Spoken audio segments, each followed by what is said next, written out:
The third place at night, a Starbucks sleep story. The lamps are glowing. Welcome. The night has arrived, and with it comes a gentle quieting of the world around you. A softening of sounds and lights and expectations. A slow unwinding that needs nothing from you except your willingness to rest. You have found your way here, to this moment, to this story.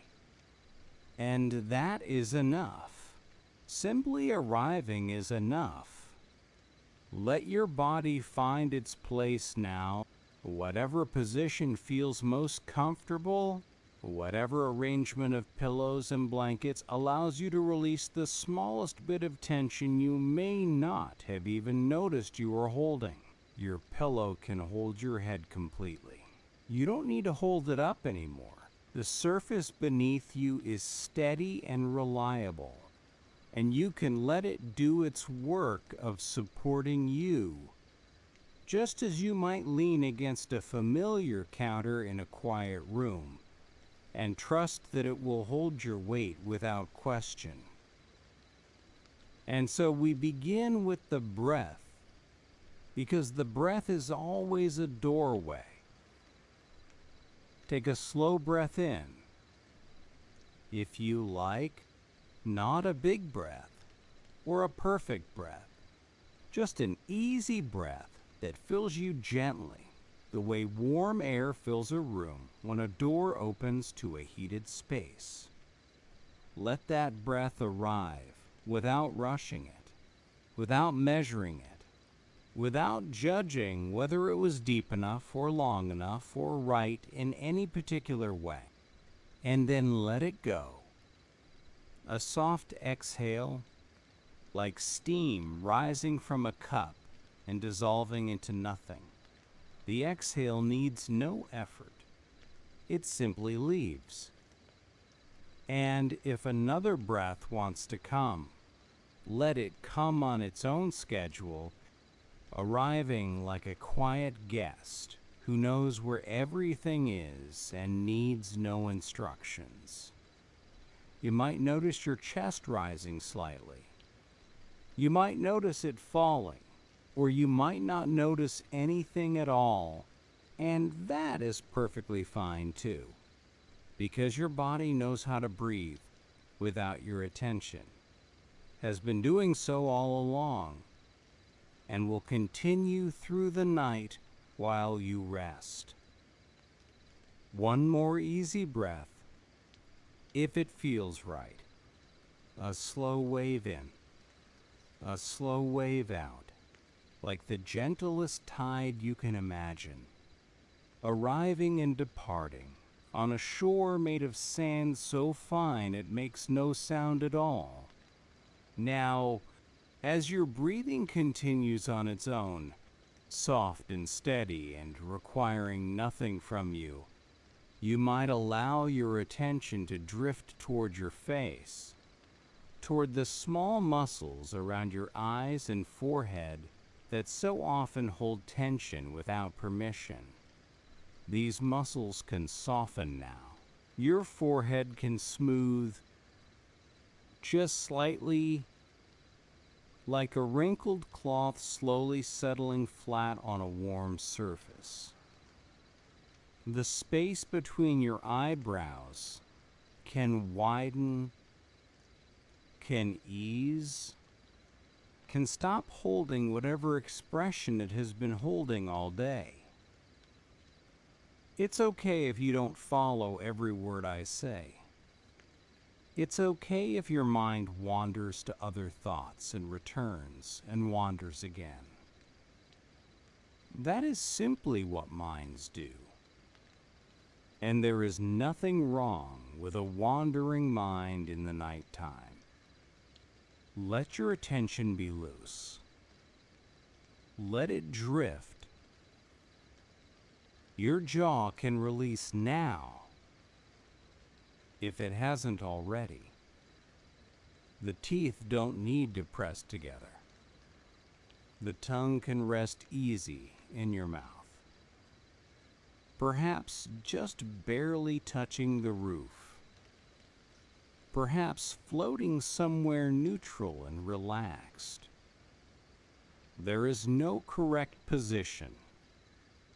There is only softness, only the absence of gripping.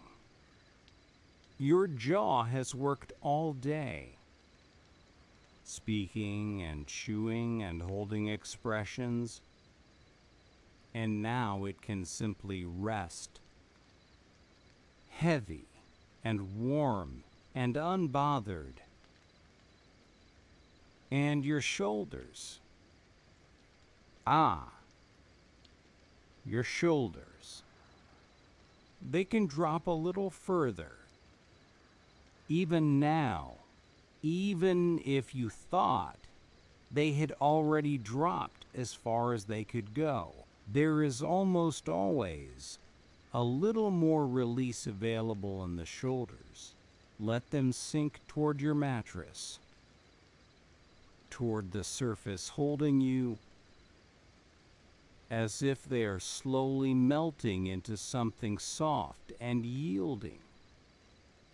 You don't need to hold them up. You don't need to hold anything up. The night is here to hold you.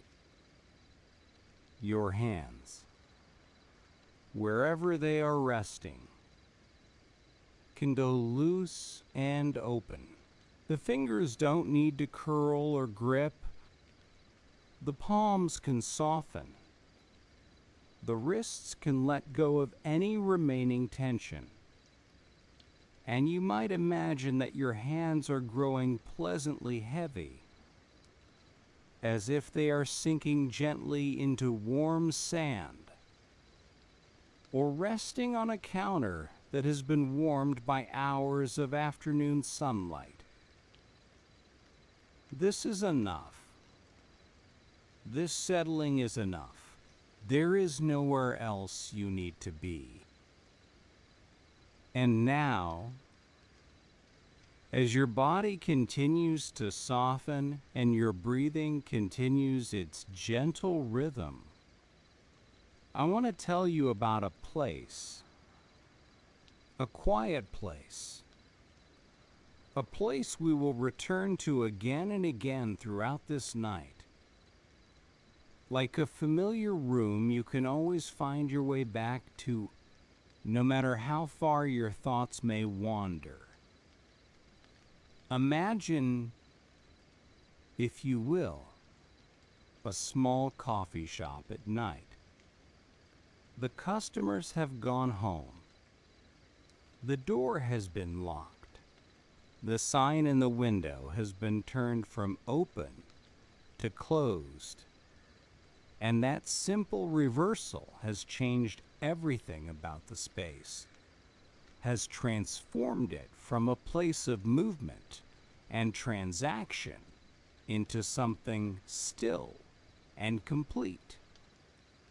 The chairs have been placed upside down on the tables, their legs pointing gently upward like the masts of small boats at rest in a harbor.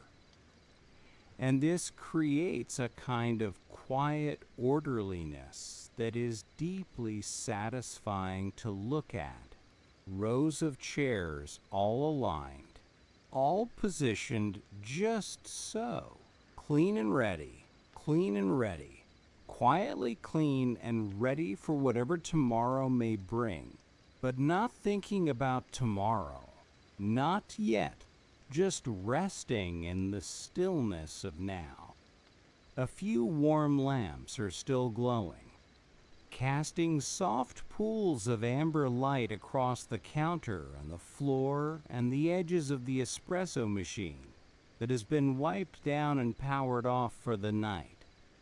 The chrome surfaces of that machine are still faintly warm to the touch, still releasing the last of the day's heat into the air. And if you placed your palm flat against the metal, you would feel that residual warmth, that gentle giving off of temperature that is so much like the way a body releases the tensions of the day during sleep. The counter is clean. Someone has wiped it down with a damp cloth and then dried it with a soft towel. And now the surface gleams faintly in the lamplight, smooth and uncluttered, holding nothing but the reflection of the warm light above it. From somewhere in the back of the shop comes a low refrigerator hum, a steady and reliable sound that never changes pitch, never surprises, never demands anything from you.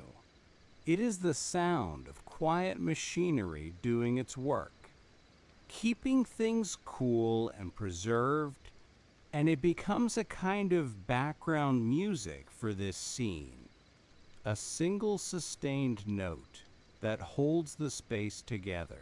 And there is another sound too, so soft you might almost miss it. The faint tick of cooling metal, the espresso machine contracting just slightly as its temperature drops toward the temperature of the room around it. Tick, tick, tick. Not regular like a clock, but occasional, unpredictable, and somehow soothing in its randomness. A tiny, settling sound. A sound of something letting go. The air in this place carries a gentle scent, the ghost of coffee beans and steamed milk. But underneath that, there is something cleaner, something that might be dish soap, or the particular neutrality of a space that has been wiped down and put in order. It is a good smell, a safe smell, a smell that says everything here has been taken care of. Outside the windows, the night is quiet. Perhaps there is the faintest sound of distant traffic, a soft hush like breathing. Or perhaps there is no sound at all, just the particular quality of silence that comes when the world has turned its attention elsewhere and left this small space to rest in peace. This is the coffee shop at night. This is the anchor place. You can return here whenever you like.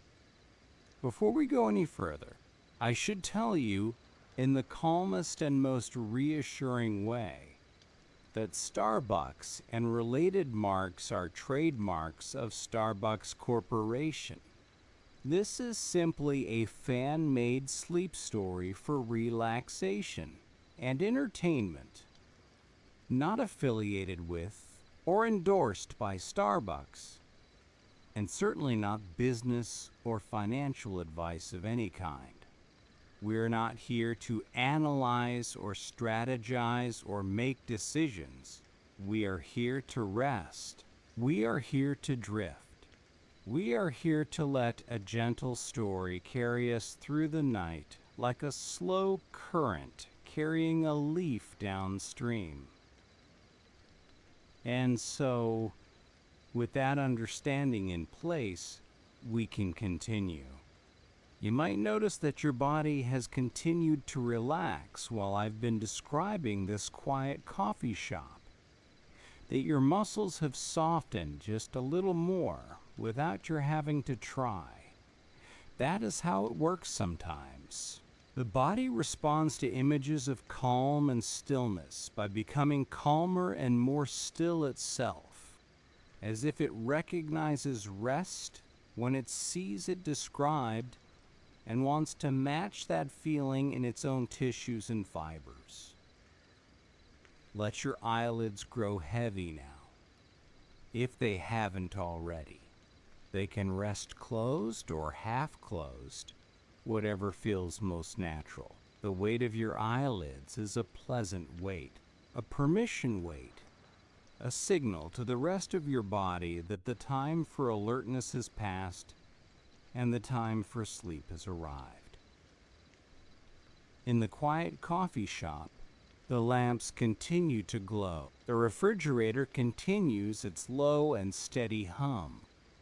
The last warmth of the espresso machine continues to radiate into the room. And somewhere, a drop of water that has been slowly gathering at the edge of a cleaned pitcher finally releases and falls with the softest possible sound into the basin of the sink below. A single drop, a tiny letting go, and then silence again. The air in the shop is perfectly still now, neither warm nor cool, just neutral, just present, just there. And the night outside the windows continues to deepen, the darkness growing richer and softer, like a blanket being drawn slowly across the world. You are safe here. You are held here. You are allowed to rest.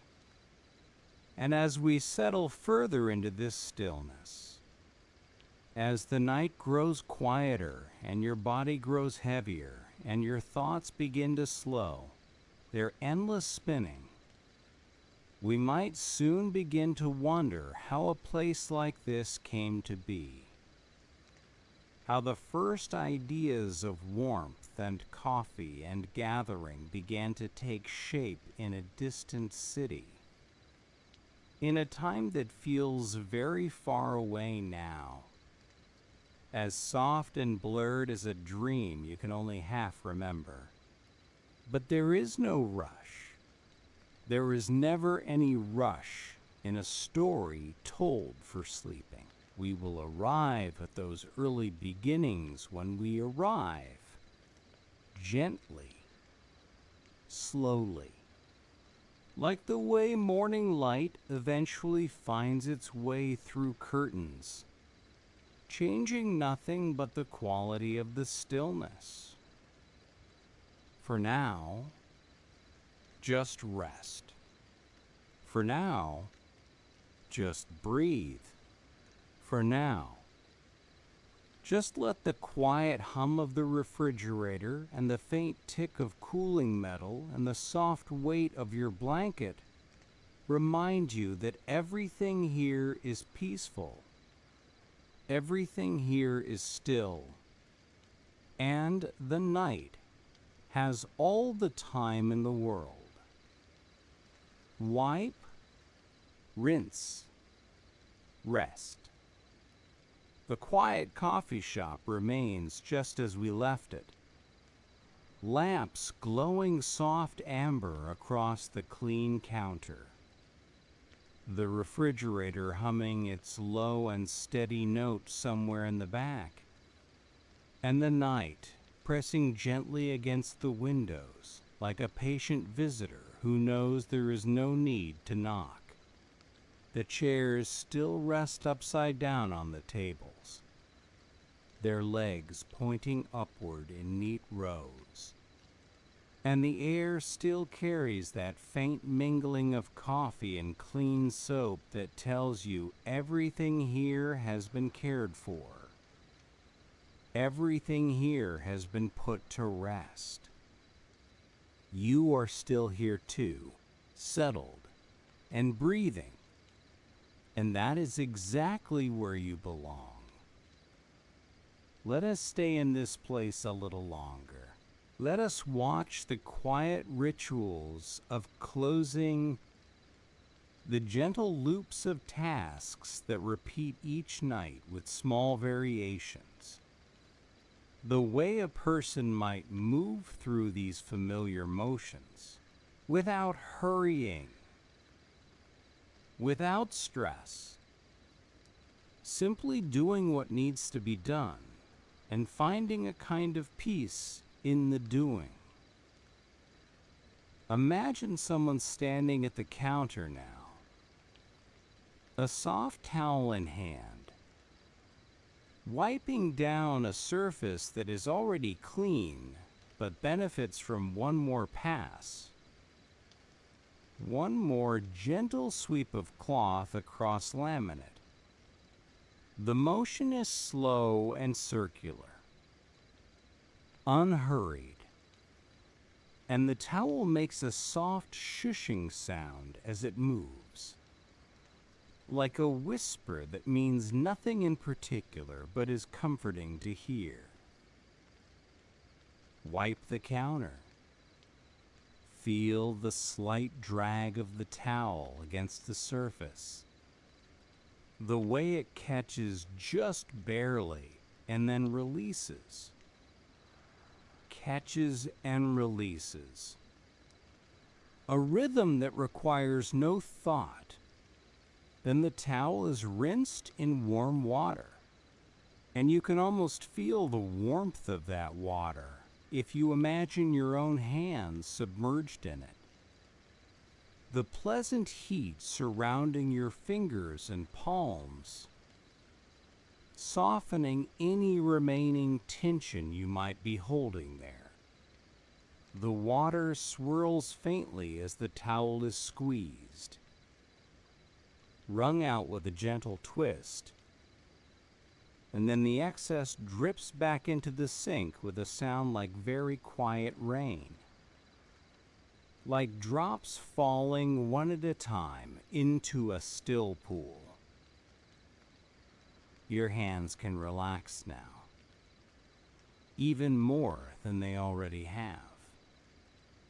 They can feel heavy and warm, as if they have just been in that water, as if they carry that residual heat. The rinse towel is folded once, then twice, then hung over the edge of the sink to dry. A small stack of clean pitchers waits nearby, already washed earlier in the evening.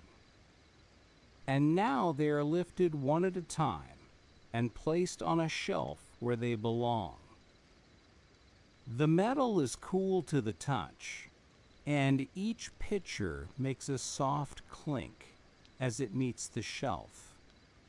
A tiny sound of something finding its place. Stack the pitchers. Listen to the clink. Feel the coolness of the metal against your imagined fingertips.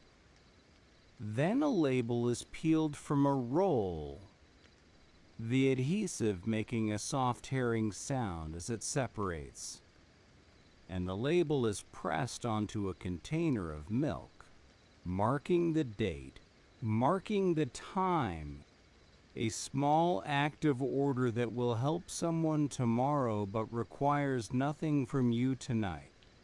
The label is smoothed flat with one finger, pressed gently into place.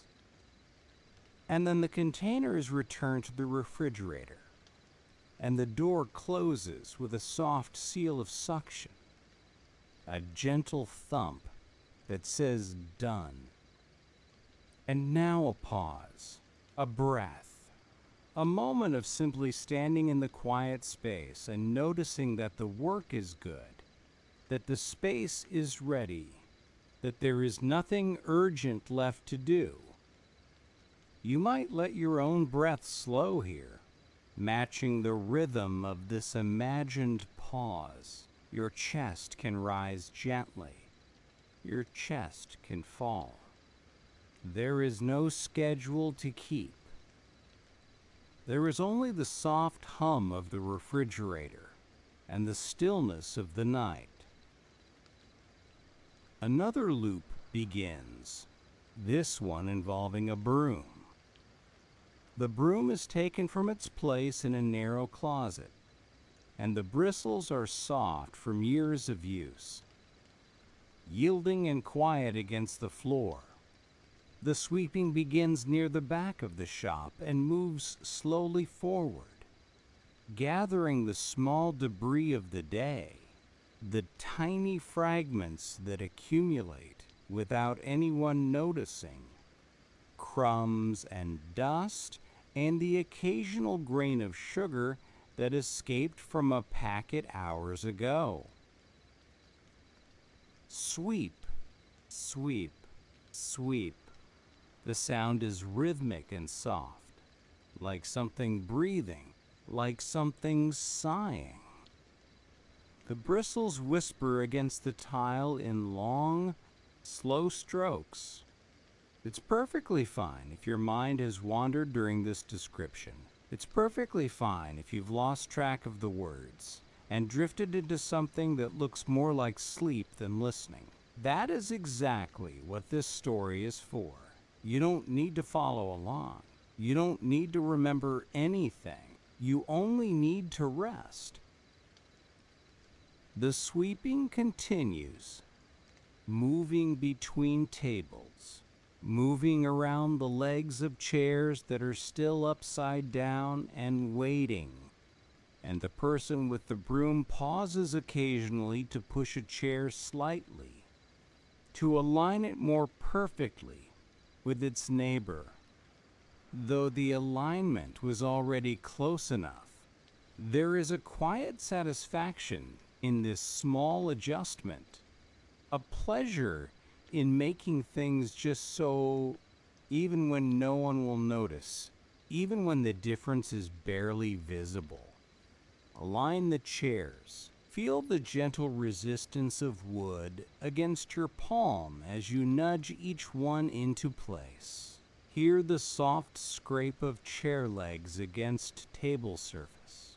So quiet, it is almost not a sound at all. The lights are checked next.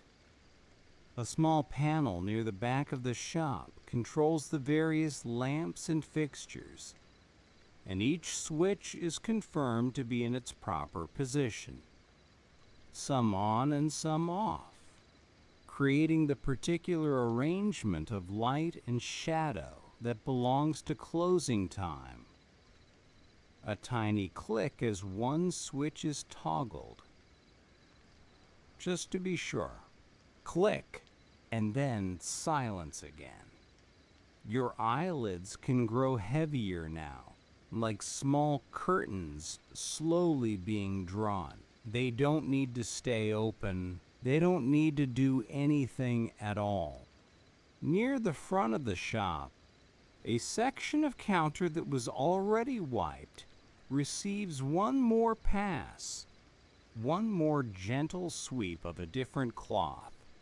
This one slightly damp, leaving the surface with a faint gleam that catches the lamplight and holds it. The wiping is almost meditative, almost unnecessary, but it feels right, and so it is done. Wipe again. Hear the soft shush of cloth on surface.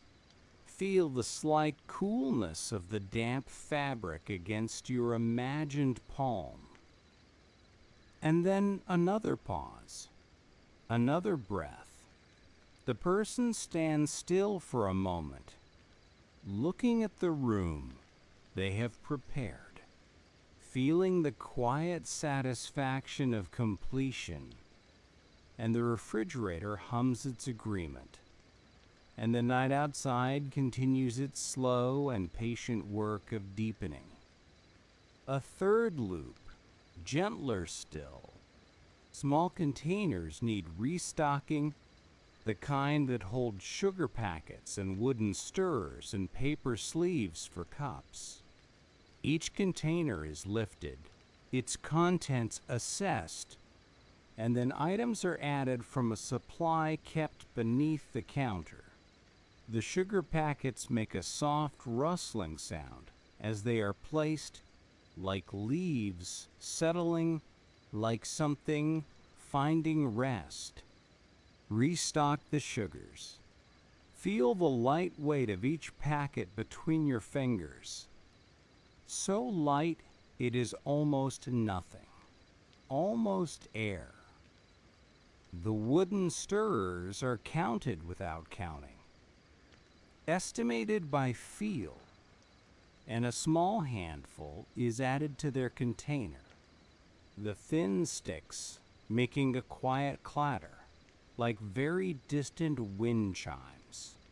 Like bamboo in a gentle breeze, they settle into place and go still. Your thoughts can settle like that. Your thoughts can find their container and go still. They don't need to keep moving. They don't need to keep stirring. The paper sleeves are straightened in their holder, their edges aligned with small adjustments of fingertips. And this task is so simple, so requiring of nothing, that it becomes almost peaceful to imagine, almost restful just to think about. Straighten the sleeves, nudge them into alignment. Feel the smooth paper beneath your touch. And then, standing still again, the person simply listens to the hum of the refrigerator, that constant low note that has been present all along, that will be present all night, that asks for nothing and offers a kind of companionship in sound. The hum is like breathing. The hum is like the pulse of the building itself, slow and reliable and utterly without urgency. Listen to the hum. Let it become a background for everything else. Let it hold the space the way a frame holds a picture, present but undemanding. And breathe. A slow breath in, a slow breath out. The rhythm of the body matching the rhythm of the room, both settling, both slowing, both preparing for the long, quiet hours ahead. Your body knows how to rest. Your body has been resting since before you can remember, since infancy, since the very beginning of your life. It knows the way into sleep, the way water knows the way downhill, naturally, inevitably, without having to think or try. You can trust your body to find that way again tonight. Your thoughts can settle like coffee grounds after brewing, drifting slowly downward, coming to rest at the bottom of the cup while the liquid above grows clear and still. There is no need to stir them up. There is no need to examine them. They can simply settle, and you can simply rest. In the coffee shop, the last tasks of closing are complete now. Everything that needed wiping has been wiped. Everything that needed stacking has been stacked. The labels are in place. This sweeping is done. The chairs are aligned in their rows, legs pointing upward, patient and still. The person who did all this work has put away the broom, has hung the towels to dry, has taken one last look around the room to confirm that everything is in order, and now they move toward the back, toward a door that leads to a small office, or perhaps to the outside. And soon the shop will be empty of people altogether, and only the lamps and the hum and the quiet will remain. A light is switched off somewhere in the back. Click. The sound is soft and final, like a period at the end of a sentence, like an eyelid closing. And now the shop is quieter still. The lamplight remains, warm and amber, but it seems softer now, dimmer somehow, as if it too is settling into rest. The refrigerator hums on. The espresso machine has grown cool at last. Its metal no longer ticking. Its chrome reflecting the gentle light without comment. Outside, the night has deepened further. If there were stars visible, they would be the kind of stars that seem very far away and very patient, asking nothing, simply shining. If there were rain, it would be the gentlest rain, barely more than mist, barely more than a memory of rain. The air in the shop is still. The scent of coffee has faded to almost nothing, leaving only the clean neutrality of a space at rest. The chairs wait. The counter gleams.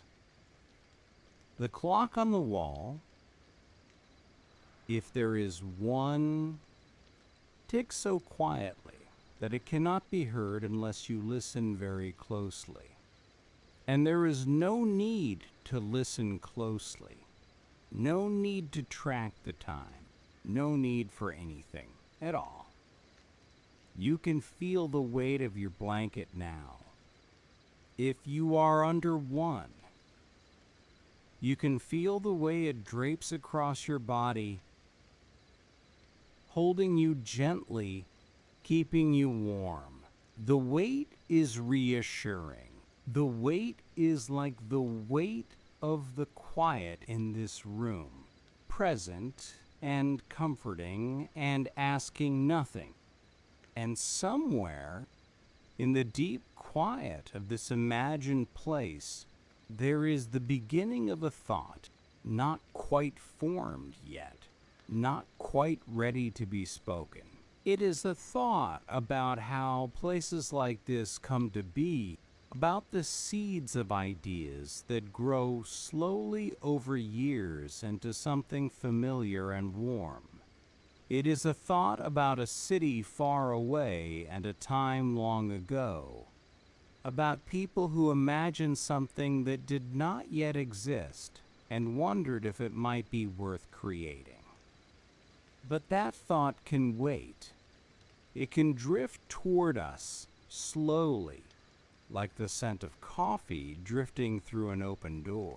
For now, there is only the quiet shop, only the hum, only the soft amber light and the stillness of the night. And you, resting here, exactly where you belong, a seed in the rain.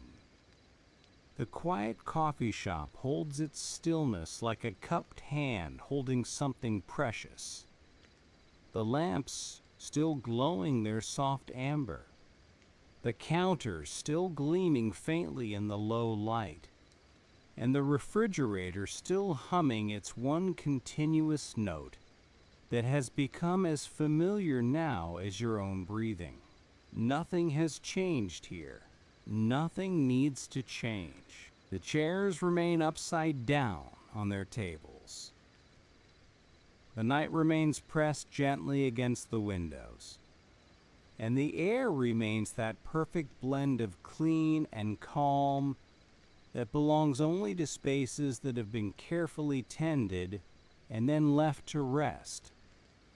You are still here too, still settling, still softening into whatever depth of relaxation feels right for you in this moment.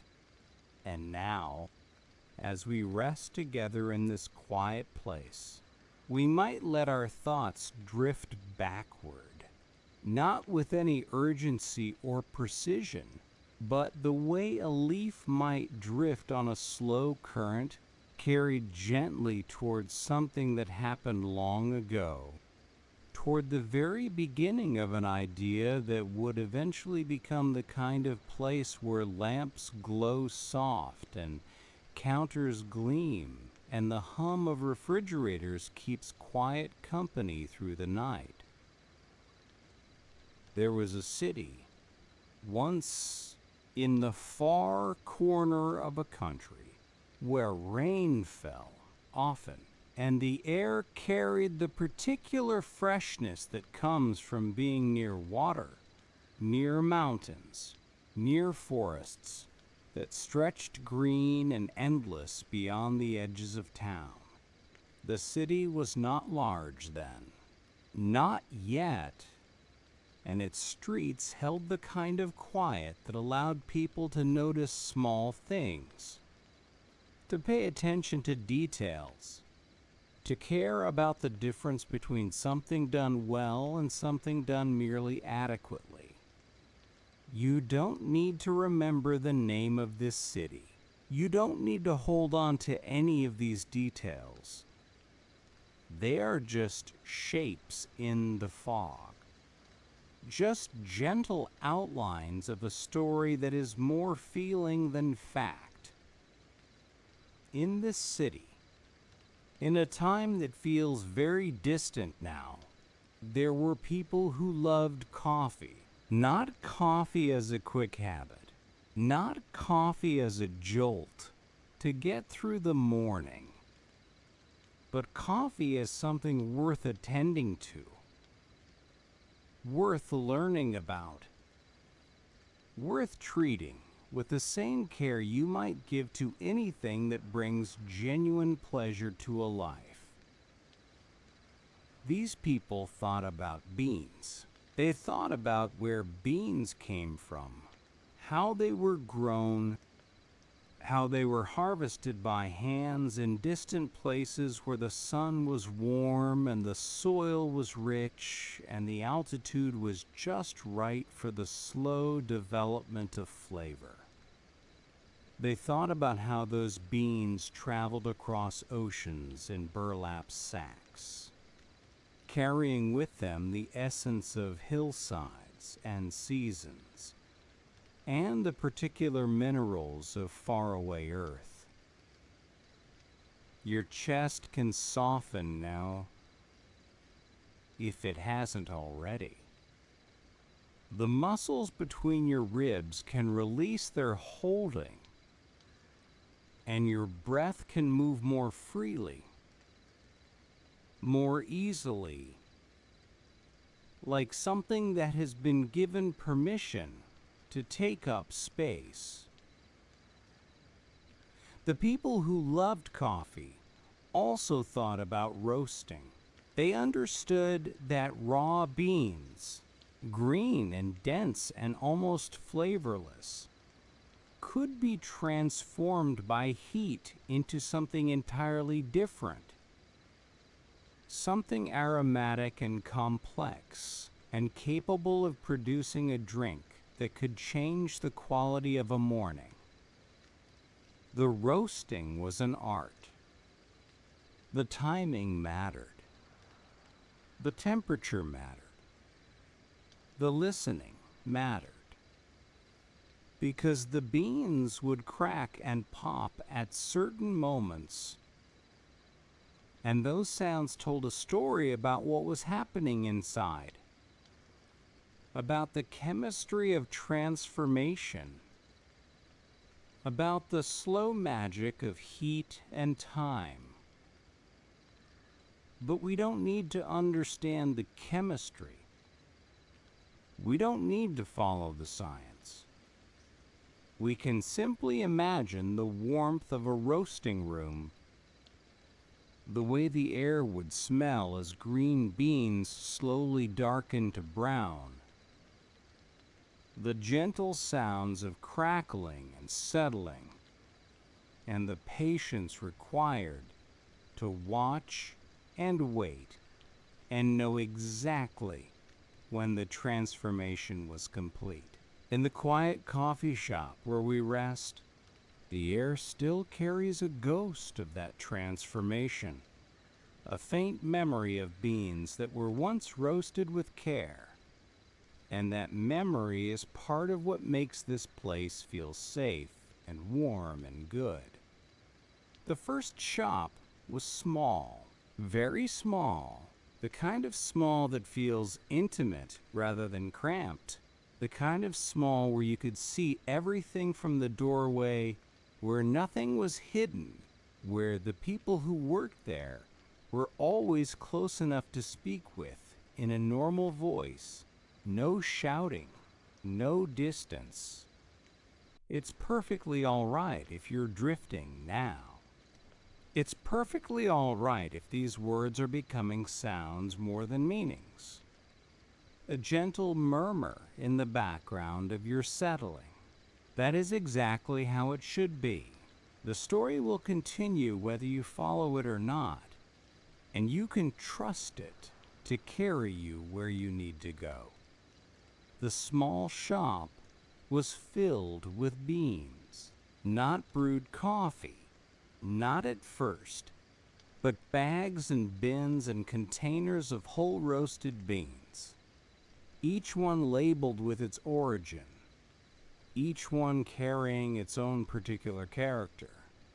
There were beans from places with names that sounded like music, places where coffee grew on mountainsides and was picked by hand and dried in the sun before beginning its long journey to this small shop in a rainy city. The people who ran this shop wanted others to experience what they had experienced. The revelation of truly good coffee, prepared with care.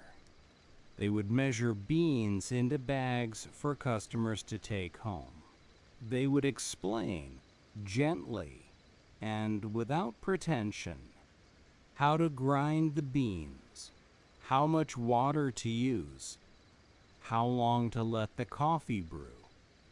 They were teachers as much as sellers, and their lessons were always patient, always kind, always offered, with the understanding that everyone starts somewhere, and no question is too simple to deserve a thoughtful answer. Imagine standing in that small shop, if you like. Imagine the wooden floors, worn smooth by years of footsteps. Imagine the warm light from simple fixtures overhead, not too bright, not too dim, just enough to see the rich colors of the beans in their containers, the deep browns and the darker browns, and the almost black of the darkest roasts. The air would smell extraordinary, layer upon layer of coffee aroma, each variety contributing its own note to the overall composition, creating something complex and inviting and deeply, deeply comforting. And the sounds would be simple: the soft rustle of paper bags, the quiet click of a scale being adjusted, the low murmur of conversation between people who cared about what they were doing and wanted to share that care with others. We can return now to the quiet shop where we began, where the lamps still glow and the counter still gleams and the hum continues its patient accompaniment to the night. Feel the weight of your body against whatever surface holds you. Feel how gravity does its gentle work of pulling you downward, not harshly but steadily, like a hand resting on your chest, like a blanket settling more fully around your form. You don't need to resist this weight. You can let it press you deeper into rest, deeper into softness, deeper into the particular peace that belongs to the nighttime hours. Outside the windows of our quiet shop, the weather has shifted slightly. There might be a fine mist now, not quite rain, but something close, something that catches the light from street lamps and turns the air into something visible, something soft and silver and suspended. Or perhaps there is no mist, only the particular stillness that comes before mist, the heaviness in the air that suggests moisture without yet delivering it. The refrigerator hums on. The chairs wait in their rows. The clock, if there is one, continues its quiet work of marking time that no one needs to track. In this stillness, we can hold both places at once, the quiet shop of the present and the small shop of long ago. And we can notice how they rhyme with each other, how they share certain qualities of warmth and care and attention to detail. The first shop was the seed. The quiet shop where we rest is one of many flowers that eventually bloomed from that seed. And the blooming took years, took patience, took the slow accumulation of small decisions made well. But we don't need to trace that blooming tonight. We don't need to follow the timeline or understand the progression. We can simply rest in the knowledge that seeds become flowers, that small beginnings lead to familiar endings, that the warmth we feel in places like this has its roots in care that was planted long ago by people who believed that attention to quality matters, that doing things well is its own reward. Your belly can soften now. The muscles of your abdomen, which so often hold tension without your awareness, can release and let go. Your breath can drop lower in your body, filling not just your chest, but also the soft space below your ribs. And this deeper breath is an easier breath, a more restful breath, a breath that signals to your whole system that safety has arrived and vigilance can stand down. In the early days of that small shop in the rainy city, there were experiments, small experiments, quiet experiments, the kind of trying and learning that happens when people care about getting something right and are willing to adjust, to refine, to pay attention to what works and what doesn't. A different roast profile might be tested. The beans heated a little longer or a little shorter, and then tasted with attention, with curiosity, with the honest question of whether this version was better or worse than the last. The answer was never rushed. The answer was allowed to emerge from careful consideration, from multiple tastings, from the slow accumulation of experience. A different way of displaying the beans might be tried. The containers rearranged, the labels rewritten in clearer language. The whole presentation of the shop adjusted slightly to help customers understand what was being offered and why it mattered. These were tiny changes, almost invisible to anyone who wasn't looking closely. But they added up over time into something that felt more and more right, more and more welcoming, more and more like a place where the quality of the coffee was matched by the quality of the experience of buying it. You don't need to follow these experiments. You don't need to track the improvements. You can simply know that they happened, that care was taken, that attention was paid, and that this attention is part of what you feel when you walk into a place that has been thoughtfully created. Even if you can't identify exactly what makes it feel so good, the quiet shop holds us still. The lamps are perhaps slightly dimmer now, or perhaps that is only the way our eyes perceive them as we settle further into rest. The hum continues. The counter gleams. The night outside has grown deeper. The mist thickening slightly, or perhaps dissipating entirely. It doesn't matter. What matters is that the night is there and the shop is here and you are safe, and the story continues to unfold at its own gentle pace. Your back can release against the surface beneath you.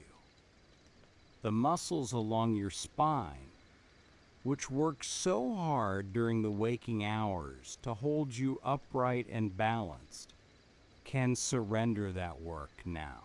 You are lying down or reclining, and your back doesn't need to do anything at all. It can simply rest, simply be held, simply let the bed or the chair or whatever supports you do all the work of supporting. Somewhere in the past, in that small shop, in that rainy city, people were learning what it meant to share something they loved. They were discovering, one customer at a time, that there were others who wanted what they wanted, who valued what they valued, who were willing to take the time to learn how to prepare coffee well because they understood or were beginning to understand that the difference was worth the effort. These were tiny wins. A customer who came back a second time, then a third. A conversation that sparked genuine enthusiasm. A moment when someone tasted a new variety and their eyes widened with surprise at how good it was. How different from what they had expected. How much more interesting and alive than the coffee they had known before. Each tiny win was a confirmation that the care mattered, that the attention was not wasted, that something real was being built, even if no one could yet see how far it would eventually grow. The quiet shop waits. The hum continues. The night holds us gently, and the story rests here for now, at the edge of small beginnings and first experiments, at the threshold of growth that will come slowly, naturally, like the way morning light eventually finds its way through curtains and changes the quality of the stillness without disturbing the peace. And soon, perhaps, we will drift toward those first experiments, toward the tiny wins that accumulated one by one into something larger. But not yet. Not yet. For now, there is only the quiet shop and the hum and the soft weight of the blanket and the easy rhythm of your breath. And that is more than enough. Small adjustments, quiet wins. The quiet coffee shop remains unchanged, holding its stillness like a promise kept. The amber lamps casting their soft pools of light across the counter that gleams faintly in the dimness. And the refrigerator continuing its low and constant hum that has become the heartbeat of this restful place. The chairs still wait in their patient rows, legs pointing upward, and the night still presses gently against the windows, neither demanding entry nor retreating, simply present in the way that night is always present when we finally stop to notice it. Everything here is as it was, as it should be, as it will remain for as long as we need it to remain. And you are still here, still resting, still settling into whatever depth of quiet feels right for you in this moment.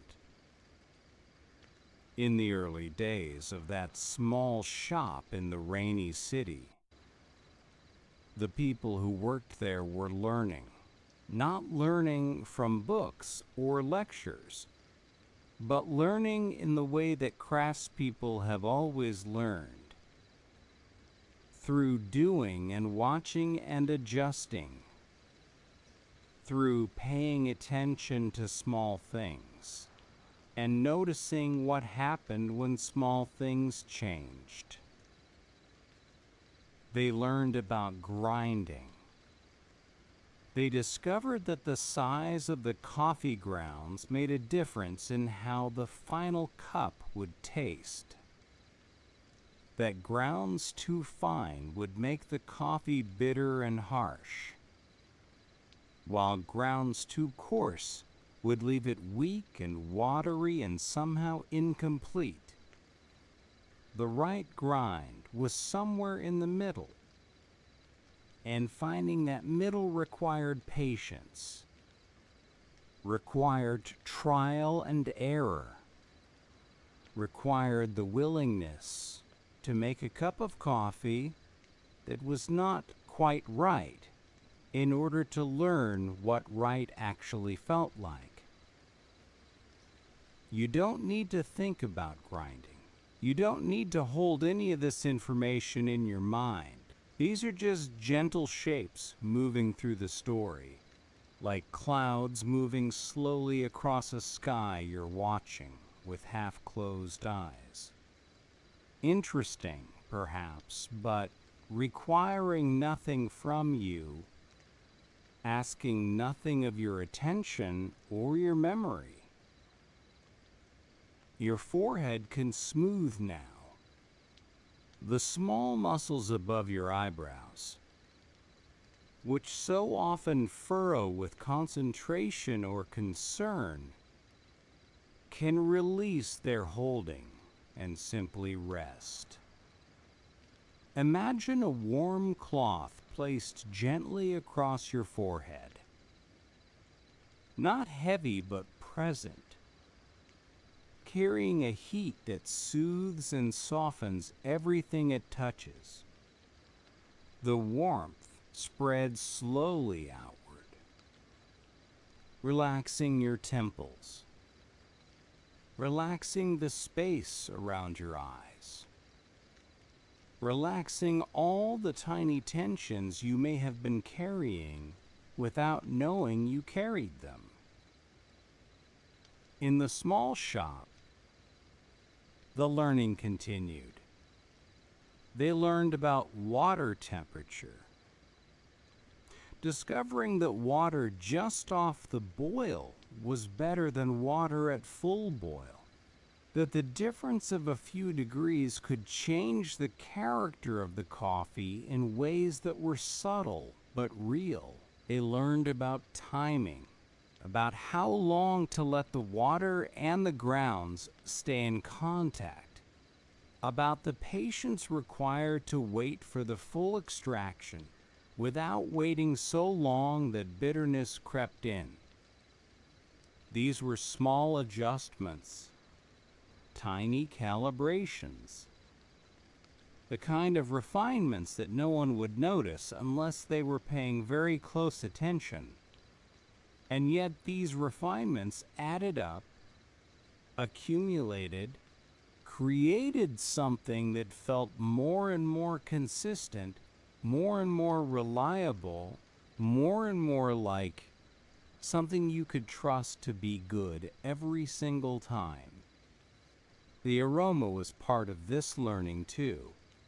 They paid attention to how the coffee smelled at different stages, noticing that the first bloom of scent when hot water hit fresh grounds was different from the aroma of the finished cup, and both were different from the lingering smell that stayed in a room after the coffee had been poured and enjoyed. Each aroma told a story.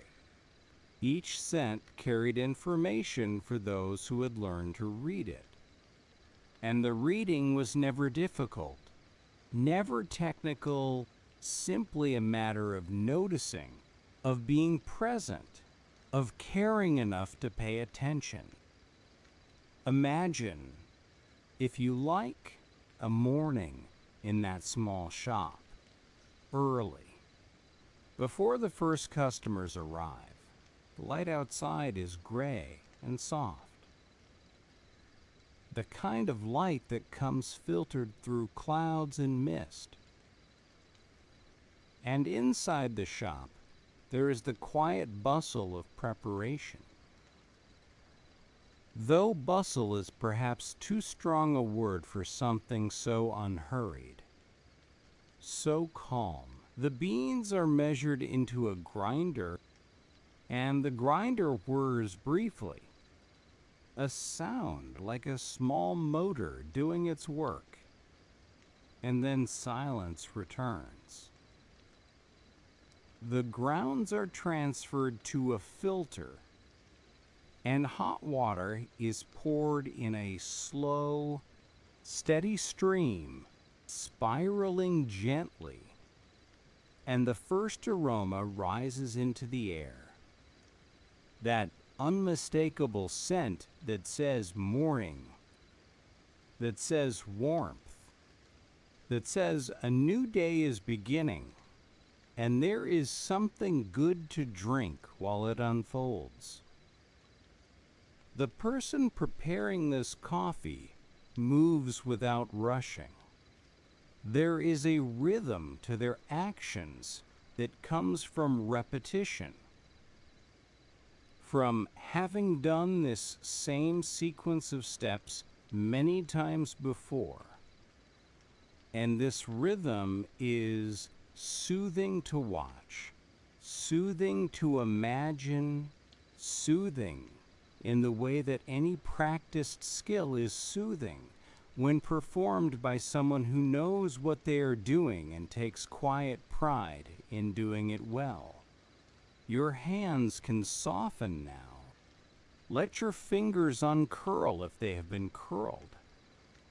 Let your palms grow heavy against whatever surface they rest upon, whether that is your blanket or your mattress, or simply the air on either side of your body.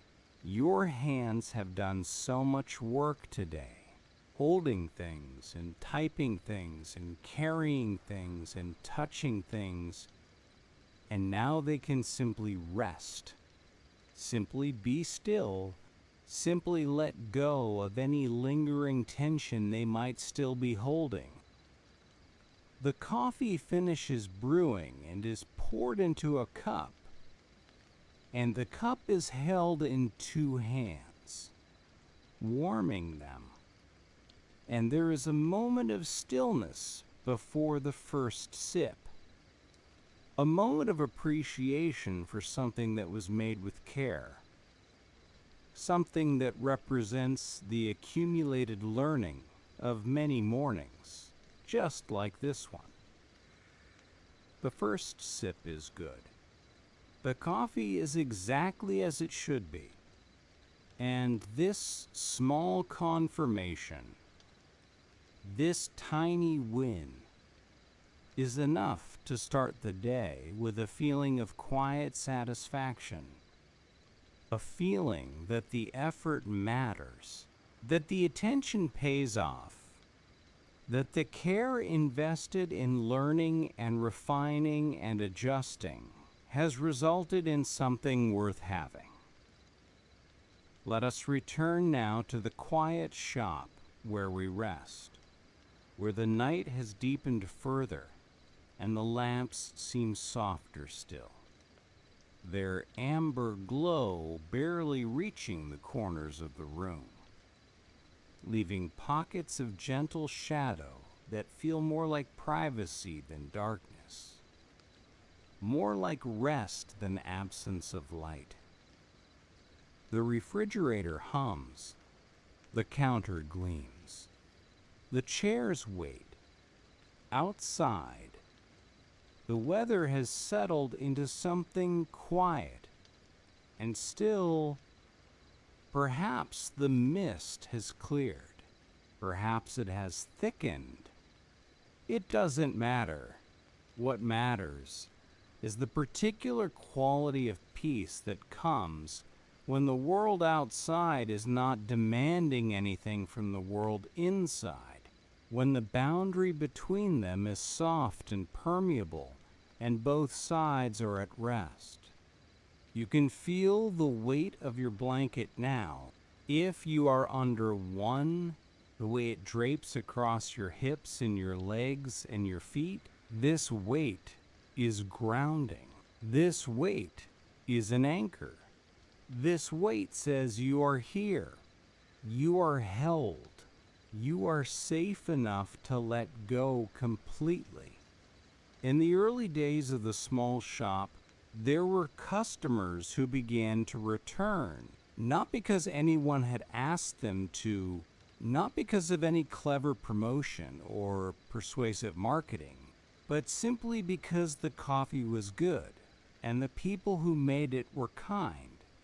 And the experience of being in that small space felt different from being in other places, felt somehow more attentive, more genuine, more worthy of the time it took to stand in line and wait and eventually walk out with a bag of beans or a cup of something warm. These returning customers became familiar faces, people whose preferences were remembered, people who could walk in and receive a nod of recognition, a smile that said, "We know you. We're glad you're here. We remember how you like your coffee, and we've already started preparing it." This familiarity was its own kind of gift, a small intimacy that brightened the day for everyone involved, that made the shop feel less like a place of transaction and more like a place of connection. The familiar orders became a kind of rhythm, a pattern that the people working in the shop could predict and prepare for, knowing that certain customers would arrive at certain times and want certain things. And this predictability was not boring, but comforting, not limiting, but freeing, because it meant that attention could be given to the quality of the preparation rather than to the uncertainty of what would be needed next.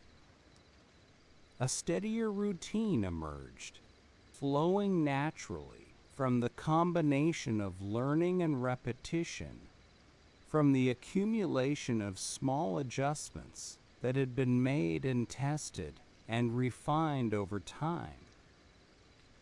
The coffee was consistent now in a way that it hadn't been at the very beginning. Not because anyone had imposed a rigid formula, but because the people making it had developed an intuition, a feel for what was right, a sense that came from their hands and their noses and their eyes, as much as from any conscious thought. This consistency was a quiet victory. No one celebrated it. No one announced it. It simply existed, a foundation beneath everything else. A reliability that customers could count on without having to think about it. The way you might count on a favorite chair to be comfortable without having to evaluate it each time you sat down. The quiet shop holds us still. The lamps glow. The hum continues. And somewhere in the story, somewhere in the past, that we have been gently visiting, the small shop in the rainy city was beginning to feel like something more than just a place to buy coffee. It was beginning to feel like a place where people wanted to linger, wanted to stay, wanted to be present in a way that was different from being present in other shops or offices or public spaces. This feeling was hard to name. It wasn't home. Exactly because home is private and this was public. It wasn't work. because work is obligated, and this was chosen. It was something in between, a third kind of place, neither fully private nor fully public, neither required nor forbidden, simply available, simply welcoming, simply there for anyone who wanted what it offered. The realization of this feeling came slowly, the way all important realizations come slowly when they are genuine rather than forced, when they emerge from experience rather than from theory, when they are discovered rather than invented. The people who ran the small shop began to notice that customers were staying longer, were sitting at the small tables that had been added almost as an afterthought, were reading newspapers or writing in journals, or simply looking out the window at the rain that fell so often in that city. And they seemed content to be there, seemed grateful for the permission to exist in a space that was neither their home nor their workplace, but something else entirely, something needed, something that had perhaps always been needed, but had not always been available. Your body can continue to soften as we rest here together, your muscles releasing just a little more with each slow exhale, your bones settling more heavily into whatever holds you, your whole self growing quieter and more still in sympathy with the quiet stillness of this imagined place where lamps glow soft and counters gleam, and the night asks nothing of us except that we allow it to pass. The quiet shop at night is a version of that third place, a space where you are welcome without obligation, where you can rest without expectation, where the hum of the refrigerator and the gleam of the counter and the soft amber light create a container for whatever peace you need to find. And in the story we have been telling, the story of small beginnings and careful learning and tiny wins that accumulated into something larger, there is a bridge appearing now, a connection between what was and what would become, between the small shop where beans were sold and the feeling of a place where people wanted to stay, and the slow growth that would eventually carry this idea outward into new streets and new cities and new lives, but always carrying with it that same sense of care, that same attention to quality, that same invitation to linger in a space that was neither home nor work, but something third, something warm, something good. We will follow that slow growth soon.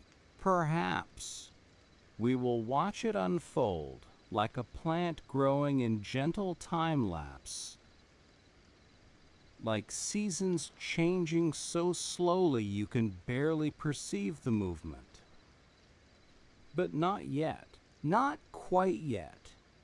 For now, there is only the quiet shop and the hum and the soft light and the weight of the blanket and the easy rhythm of your breath. And somewhere in the distance, like a light seen through fog, the gentle promise of a third place feeling that was just beginning to be understood. A third kind of place. The quiet coffee shop holds its peace as it has held it all along. The amber lamps glowing their patient glow. The counter gleaming its soft gleam, and the refrigerator humming its endless hum that has become so familiar now it feels like silence, like the absence of sound rather than its presence.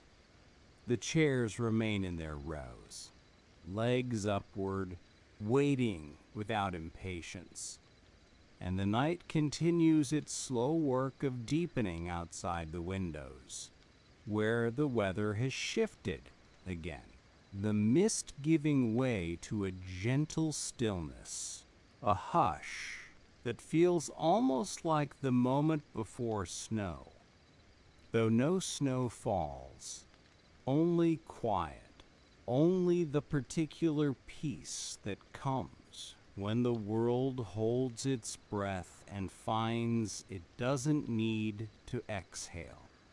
You are still here, still resting, still welcome in this space that asks nothing of you.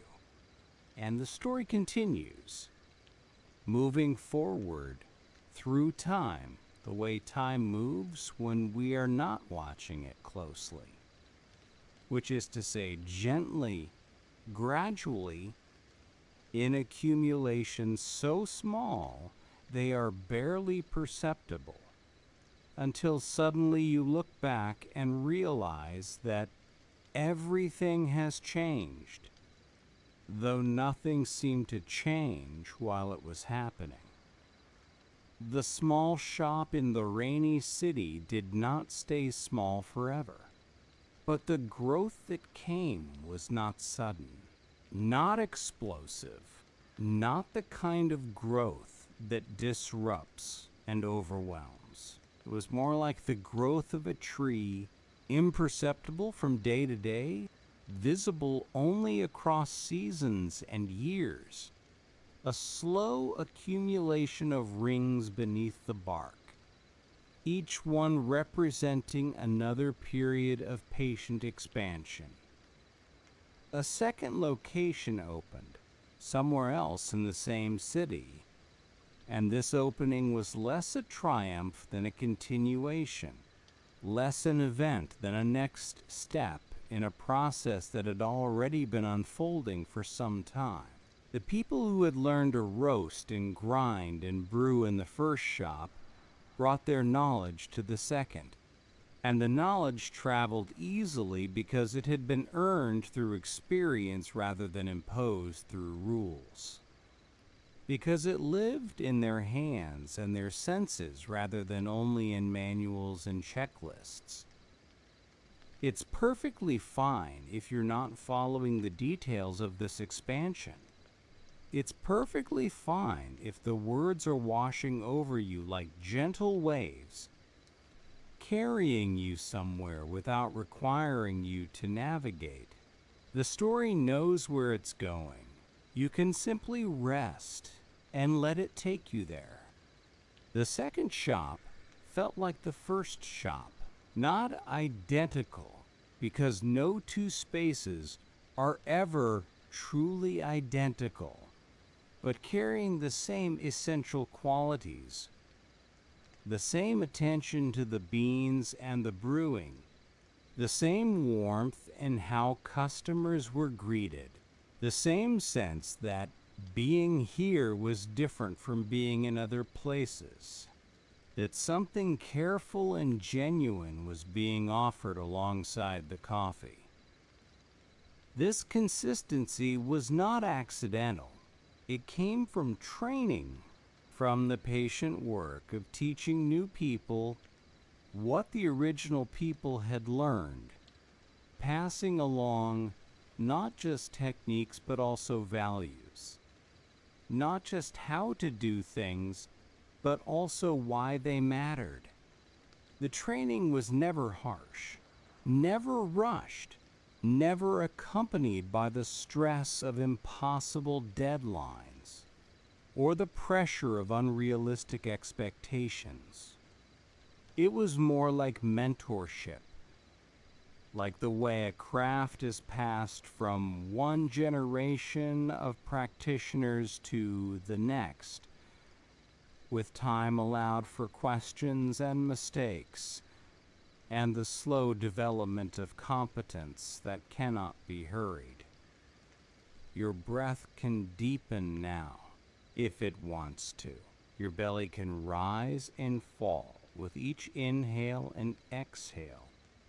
And this deeper breathing is a signal to your body that all is well, that there is no need for the shallow, quick breaths that accompany stress and alertness. You can breathe as if you have all the time in the world, because in this moment, resting here, you do. Time passed. More locations opened, still within the same city at first, then eventually in other cities nearby. Places where the rain fell often, or where the clouds hung low, or where the people had the same appreciation for something warm to drink while the weather outside did what it would do, regardless of human wishes or plans. Each new location was prepared with the same care that had characterized the first and the second, which is to say, slowly, attentively, with concern for the details that might seem small to someone who wasn't paying attention, but that added up to something significant for anyone who was. The wood of the counters was chosen thoughtfully. The lighting was considered from multiple angles. The chairs were tested for comfort, and the tables were spaced to allow for both conversation and solitude, depending on what each customer needed on any given day. The atmosphere of these places began to develop a certain consistency, not because someone had mandated uniformity, but because the same values kept expressing themselves in similar ways. The way a person's handwriting remains recognizable across different documents, even as each instance varies slightly. You could walk into one of these shops in one city and then into another shop in another city and feel that you had arrived somewhere familiar, somewhere that understood what you were looking for, even if you couldn't quite articulate it yourself. This familiarity was valuable, not in a monetary sense, though that may have been true as well, but in a human sense, in the way that familiarity is always valuable to creatures who navigate a world full of uncertainty and change. To know that a certain kind of experience awaited you, that a certain quality of coffee and warmth and welcome could be counted on. This was a small gift that these places offered, a reliability that asked nothing in return except your presence. Let us return for a moment to the quiet shop where we rest, where the night has settled fully now into its deepest expression. The darkness outside complete and comfortable, and somehow reassuring in its completeness. The lamps still glow, though they seem dimmer than before. Or perhaps your eyes have simply adjusted to the lower light in the way that happens naturally as sleep approaches. The counter still gleams, reflecting those soft amber pools in its polished surface. The refrigerator still hums, and if you listen closely, though there is no need to listen closely, you might notice that the hum has a quality almost like breathing, like the slow inhale and exhale of something large and peaceful that shares this space with you. Outside, The weather has settled into a hush that could be anything. Could be the quiet before rain, or the stillness of a clear, cold night, or the particular muffled quality that comes when snow is falling somewhere nearby. Close enough to affect the air, but not close enough to be seen. Whatever it is calm. Whatever it is safe. The windows hold the boundary between inside and outside, and both sides of that boundary are at rest. Your thoughts can settle like steam dissipating above a warm cup, rising gently and then fading into the air, leaving behind only stillness, only the quiet surface of something that has stopped moving. You don't need to hold on to any thought. You don't need to follow any thread of reasoning to its conclusion. The thoughts can rise and fade and rise and fade. And you can simply watch them go. Simply let them leave. Simply rest in the spaces between them. In the story of the growing shops, there was a feeling that began to be named, though the naming came slowly and without fanfare, without the sense that something important was being discovered. The feeling was this, that these places offered something between home and work, a third kind of space, where the rules were different from both, where you were neither host nor guest, neither employee nor employer, simply a person in a warm place with good coffee, free to stay or go as you pleased. This third place, as some began to call it, filled a need that many people didn't know they had until they found it filled. It was a place to meet a friend without the obligations of hosting them in your home. It was a place to sit alone without the loneliness of being alone in a truly public space. It was a place to read or write or think or simply exist, surrounded by the gentle activity of others doing the same. A kind of solitude that was not isolation. A kind of company that made no demands. The warmth of these places was both literal and figurative. The coffee warmed hands that had grown cold from walking outside in gray weather. The atmosphere warmed something else. Something harder to name. Something to do with feeling welcome and valued and comfortable in a space that was neither yours nor anyone else's, but everyone's together. You might feel something like that warmth now, if you like a sensation of comfort that comes not from any external source, but from the simple fact of being at rest, of having permission to stop doing and simply be, of existing in this moment without the need to justify or explain or accomplish anything at all.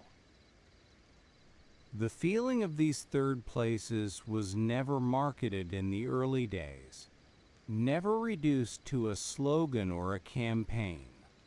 It was simply noticed by the people who came, felt by the customers who found themselves staying longer than they had planned, returning more often than they had expected, seeking out these spaces when they needed a moment of pause, in lives that offered few such moments.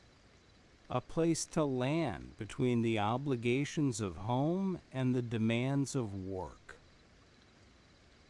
Training continued as the company grew, and the training remained gentle, remained focused on the same values that had characterized the first small shop. Though now those values had to travel further, had to be communicated to more people, had to maintain their integrity across distances that the original founders could never have imagined when they first started measuring beans into bags for curious customers. The people who trained new employees tried to convey not just the techniques but the reasons, not just the how but the why. They explained that the quality of the coffee mattered because quality always matters. Because doing something well is its own reward. Because customers can tell the difference even when they can't articulate what that difference is.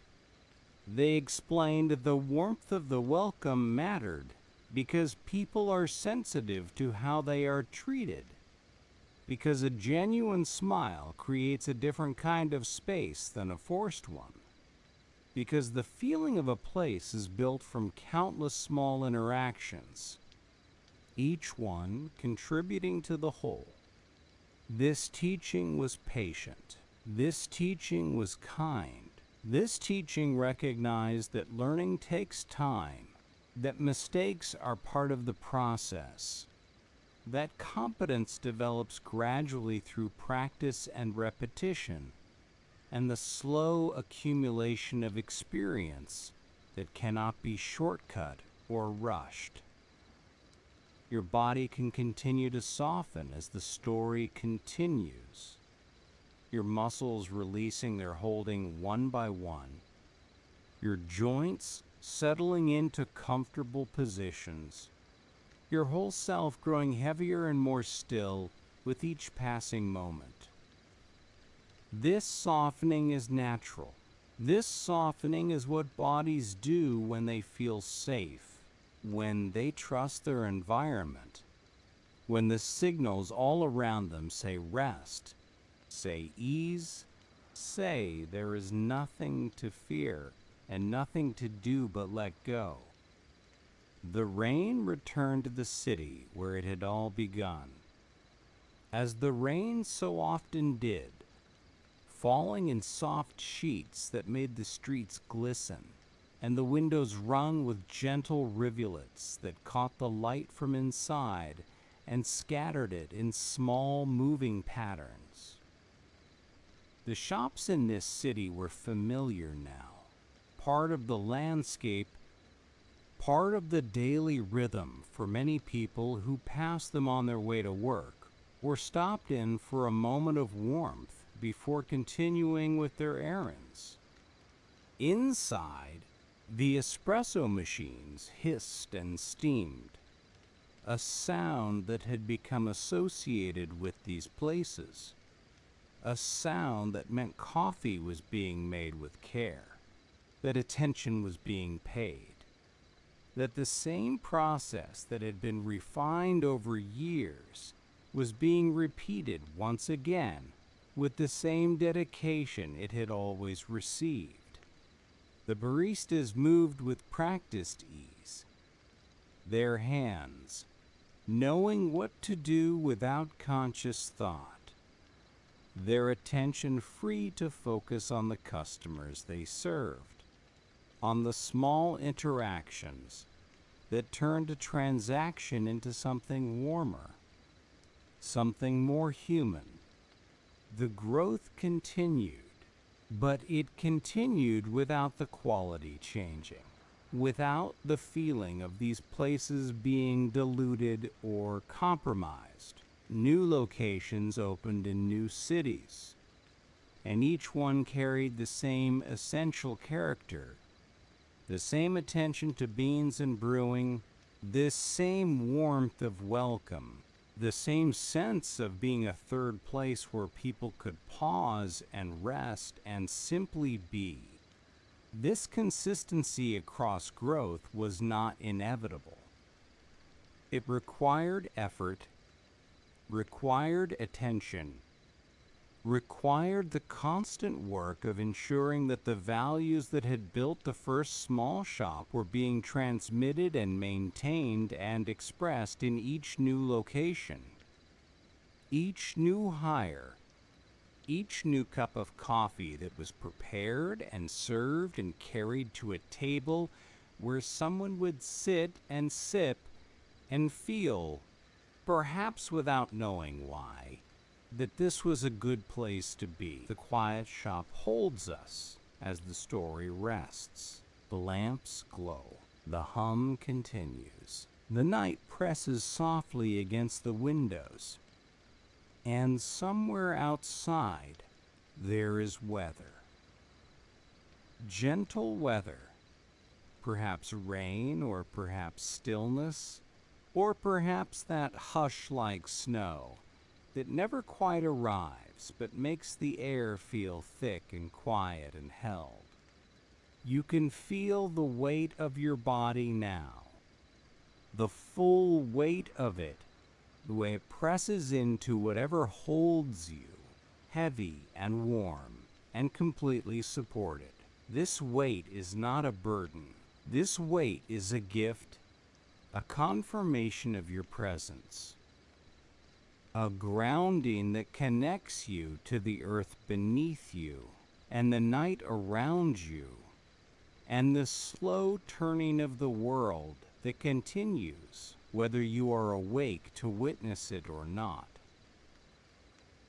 The story will continue to unfold, carrying us gently through the growing years, through the careful work of maintaining quality while expanding reach, through the steady accumulation of locations and customers and moments of warmth in a world that can sometimes feel cold.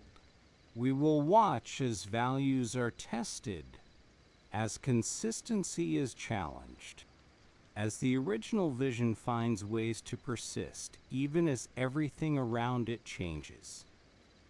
But that watching will be gentle. That watching will be calm. There will be no stress in the telling, no urgency in the unfolding, no pressure to arrive anywhere quickly or to understand anything completely. The story will simply continue, like the hum of the refrigerator, like the glow of the lamps, like the steady rhythm of your breath that has found its own pace now and needs no guidance from you to maintain it. And somewhere ahead, still soft and distant, there is a bridge toward the values that held steady through growth. The principles that remained even as everything else expanded. The quiet commitment to quality and care that made these places feel like themselves, no matter where they were or how many of them there came to be. But that bridge can wait. That understanding can arrive when it arrives. For now, there is only the quiet shop and the hum and the soft light and the weight of your body at rest and the gentle knowledge that everything here is peaceful.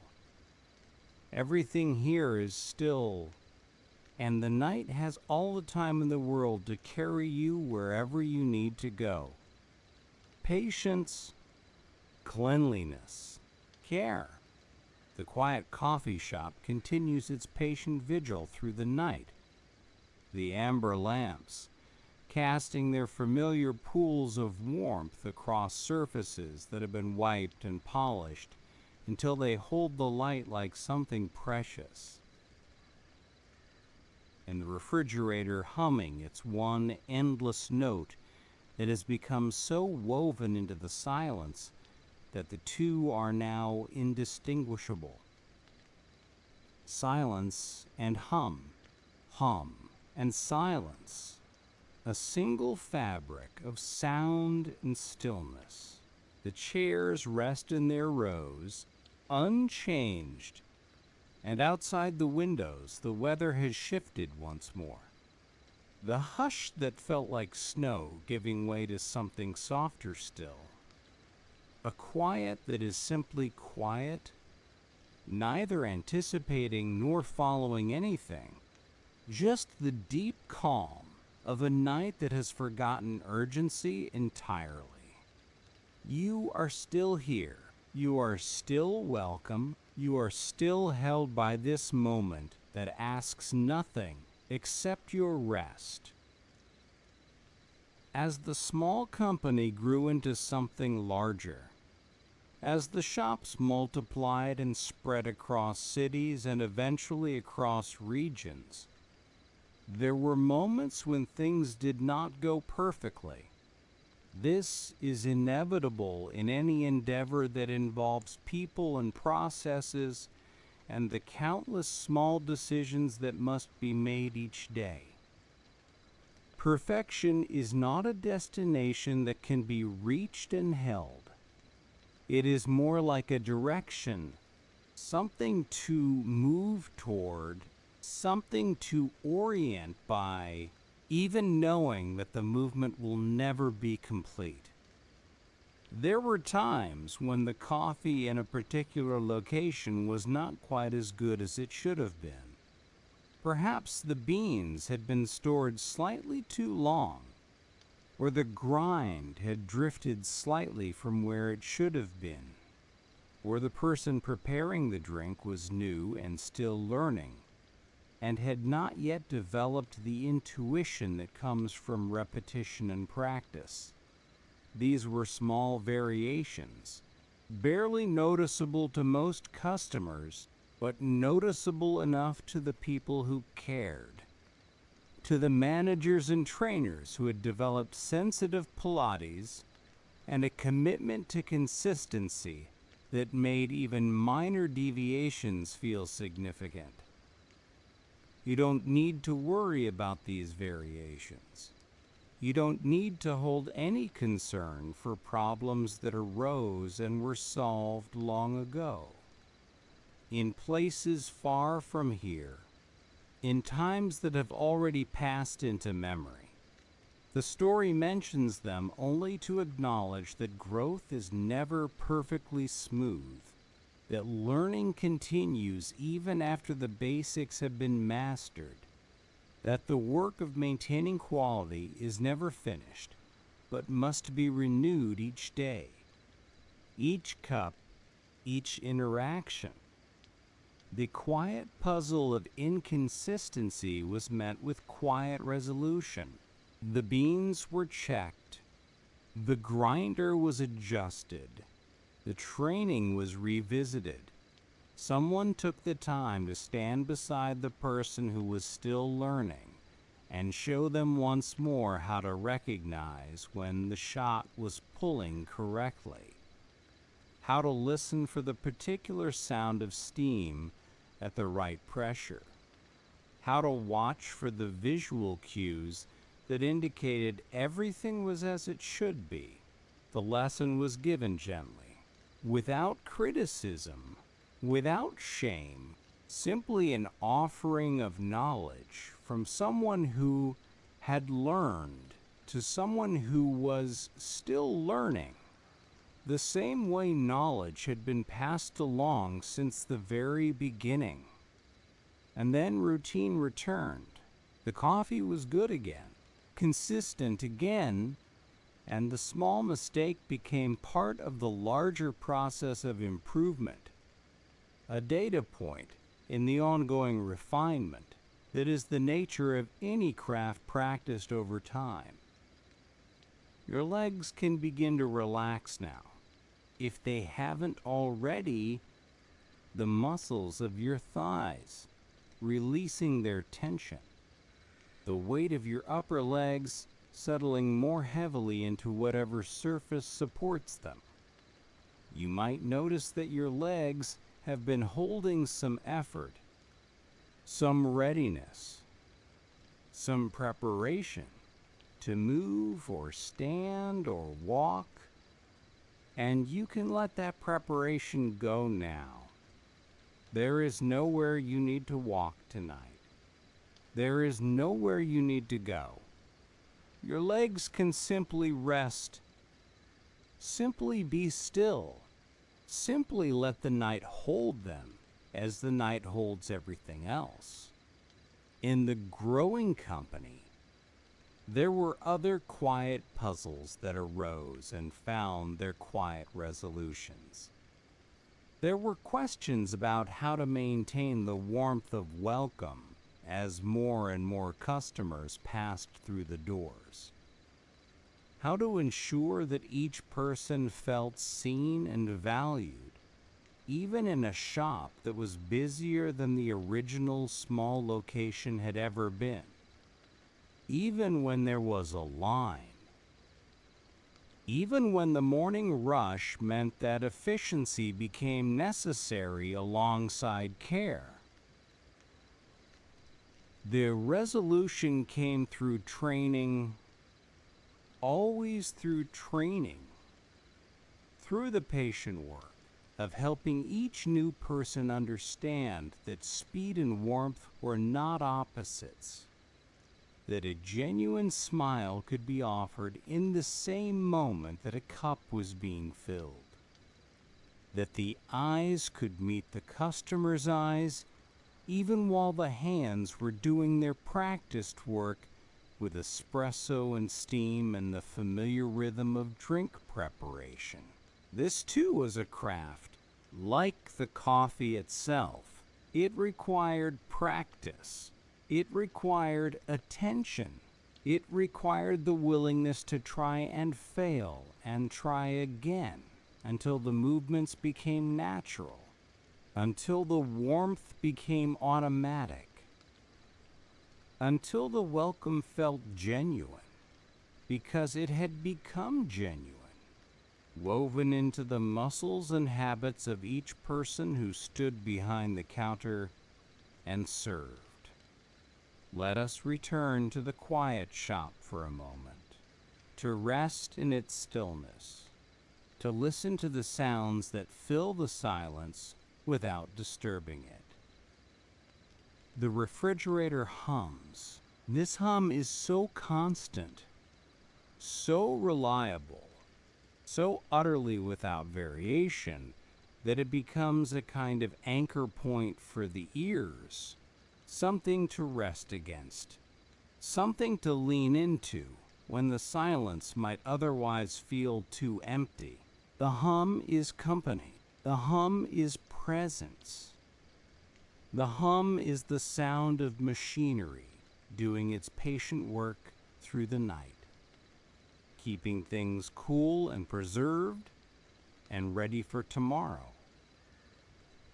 And underneath the hum, if you listen very gently, there are other sounds.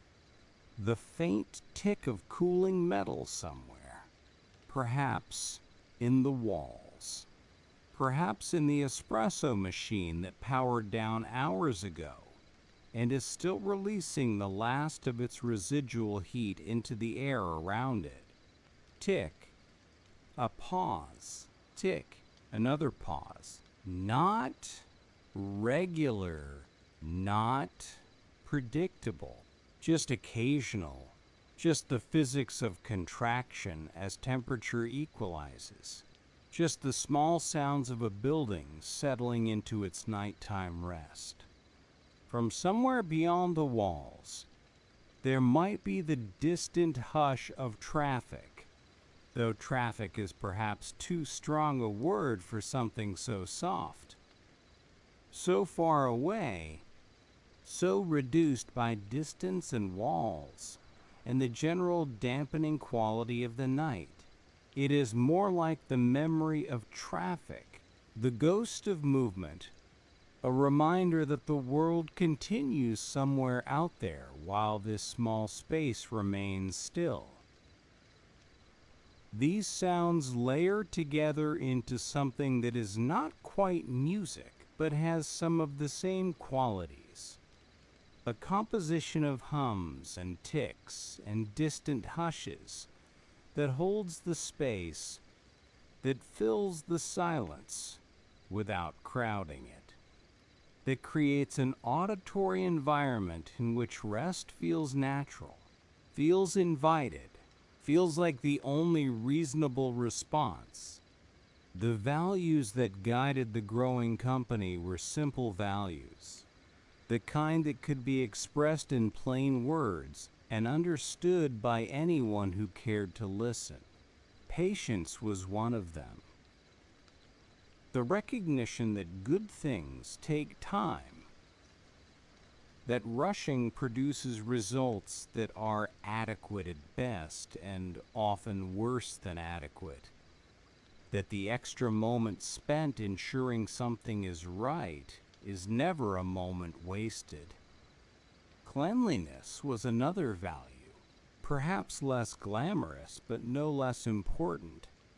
The shops were kept clean not because anyone was watching, not because cleanliness was measured and reported and tied to consequences, but because cleanliness mattered, because a clean space felt different from a dirty one, because customers could sense the difference even if they couldn't articulate it. And the people who worked in these spaces could sense it too, could feel a kind of pride in maintaining an environment that was worthy of the care that went into the coffee. Steadiness was valued, the quality of being reliable, of showing up each day with the same commitment, regardless of mood or circumstance, of providing a consistent experience that customers could count on. This steadiness was not rigid or mechanical. It was more like the steadiness of a heartbeat, something that continues without fanfare, something that underlies everything else, something whose presence is noticed only when it falters. And care in small details was valued above almost everything else. The way a cup was handed to a customer, the way a name was pronounced, the way a spill was cleaned immediately, rather than ignored, the way a lid was placed securely, rather than carelessly. These small things added up. They accumulated into an overall impression that could not be reduced to any single element, but depended on all of them. A gestalt of quality that was felt more than analyzed, experienced more than described. Your calves can soften now. The muscles of your lower legs releasing whatever tension they might still be holding. The weight of your calves pressing gently into the mattress or cushion beneath them. And your feet can let go entirely. The arches relaxing, the toes uncurling, the ankles settling into positions of complete rest. Your feet have carried you all day, have supported your weight, have taken step after step in the endless work of moving through the world. And now they can simply stop, simply rest, simply be still. There were moments when the commitment to values was tested, when the pressure to grow faster or cut costs might have tempted some to compromise on quality, to accept something less than the standard that had been established, to take shortcuts that would have been invisible to most observers but felt by those who cared. These moments came and went, and each time the decision was made to hold steady, to maintain the standard, to trust that quality mattered more than speed. that consistency mattered more than the savings that might have come from inconsistency. These decisions were not dramatic. They were not announced or celebrated. They were simply made quietly by people who had internalized the values and understood that the values were not obstacles to success, but foundations of it. Not constraints to be worked around, but principles to be honored. A supplier who offered cheaper beans of lower quality was politely declined. A proposal to speed up training by cutting certain elements was considered and rejected. A suggestion to reduce the time spent on cleaning between rushes was met with the gentle reminder that cleanliness was not optional, that the standard existed for a reason, that the short-term gain was not worth the long-term cost. And then routine continued. The coffee was made with care. The shops were kept clean. The customers were welcomed with warmth that was genuine, because it had been practiced until it became genuine. The puzzle of competing pressures found its resolution in the steady application of values, and the values held, and everything continued as it should. The quiet shop holds its stillness as the story rests here for a moment. As we breathe together in this space where the lamps glow soft, and the counter gleams, and the refrigerator hums its patient hum. Outside, the night has reached its deepest point, the hour when even the distant hush of traffic has faded to almost nothing, when the world beyond the windows feels as still as the world within them. The weather is neither rain, nor mist, nor the hush of snow. Just quiet air. Just the particular quality of a night that has fully arrived and will remain for hours yet, before the first hint of morning begins to change it. The chairs wait in their rows. The espresso machine stands silent and cool. Somewhere, a drop of water that has been gathering very slowly at the edge of a faucet finally releases and falls with the softest sound into the basin below. A tiny punctuation in the ongoing sentence of silence, a small letting go that echoes the larger letting go of the night itself. You are held here.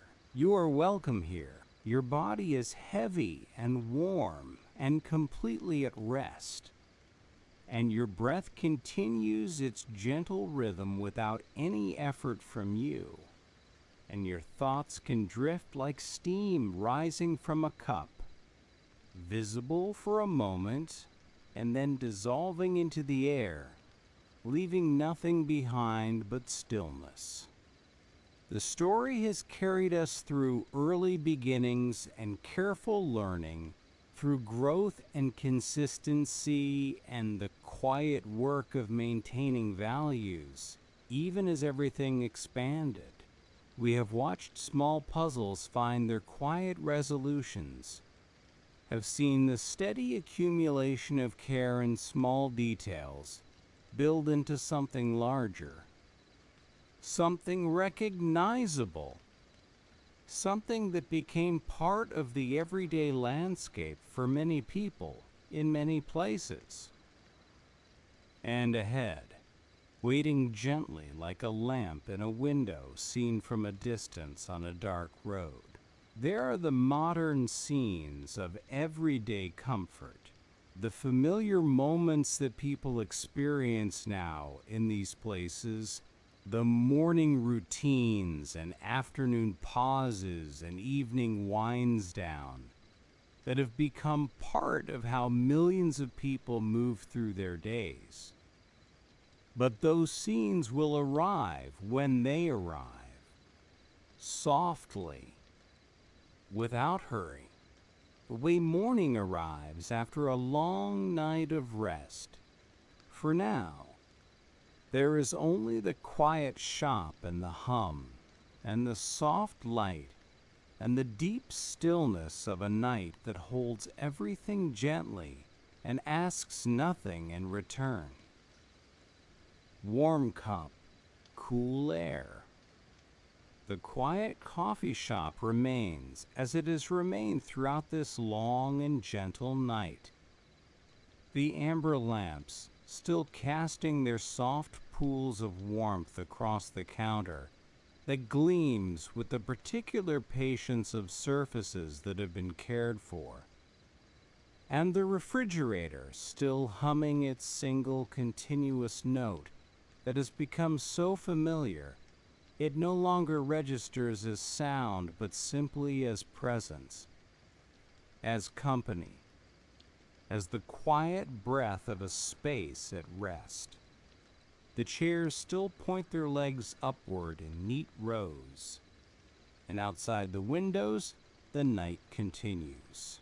Deep and full, the weather settled into a stillness that carries neither rain nor wind, nor any movement at all. Just the held quality of air that has forgotten how to stir. You are still here, still resting, still welcome in this space that has held you through all the wandering of the story. And now let us imagine the modern moments, the everyday scenes that unfold in places like this one, though we will imagine them softly, gently, without crowds or noise or the particular energy that comes when such places are at their busiest. We will imagine them as they exist in the quieter hours, the liminal times, the moments before and after the rush, when everything is calmer and slower and more available for noticing. Imagine an early morning, very early, the kind of morning that still feels like night at its edges, when the sky is just beginning to lighten from black to the deepest blue, and the street lamps are still on, and the world has that particular quality of being not quite awake, not quite ready to begin whatever the day will bring. A person walks through this early morning, their breath visible in the cool air, their hands tucked into pockets for warmth, their steps unhurried, because there is time yet. There is always time in these quiet moments before the day truly begins. They walk toward a shop where the lights are already on, where someone has arrived even earlier to prepare, to set things in motion, to create the warmth that will soon be offered to those who seek it. The door opens and warmth spills out. A physical thing. A change in temperature that can be felt immediately against the skin of the face and hands. A welcome that is thermal before it is verbal. A greeting from the space itself before any person has spoken. The details of what is ordered can blur. It doesn't matter whether it was this drink or that drink, this size or that size.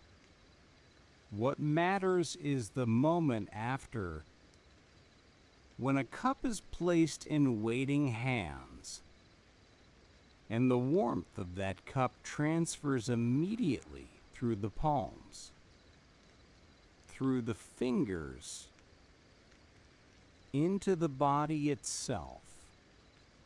A small infusion of heat that counters the cool morning air that still lingers on the skin. The weight of the cup is grounding. You might feel that weight now. If you imagine it, the particular heft of a full cup held in both hands. Substantial but not heavy. Warm but not hot. Exactly right for cradling. Exactly right for holding close while the body slowly adjusts from the cool outside to the warm inside. It's perfectly fine if you're not following every detail of these scenes. It's perfectly fine if the images are blurring together, softening at their edges, becoming more like feelings than pictures. That is how it should be. The details can blur. The specifics can fade. What remains is the essence, the warmth, the quiet, the sense of small rituals that bring comfort to ordinary days. The person with the warm cup finds a seat near a window, and they sit and they simply hold the cup for a moment before drinking. Simply feel its warmth radiating into their palms. Simply watch the early morning light beginning to change the quality of the darkness outside from something solid to something that might eventually give way today. This is a ritual, not a grand ritual, not a ceremonial ritual. Just a small personal ritual that this person has performed many times before and will perform many times again. A familiar pattern that provides a kind of structure to the morning. A known quantity in a world full of unknowns. The cup is warm. The seat is familiar. The light is changing in the way it always changes. And for this moment, everything is exactly as it should be. Your own hands can feel heavy now, resting wherever they rest, carrying the imagined warmth of that cup, even if no cup is present, feeling the weight of your own fingers and palms against whatever surface holds them. This heaviness is pleasant. This heaviness is restful.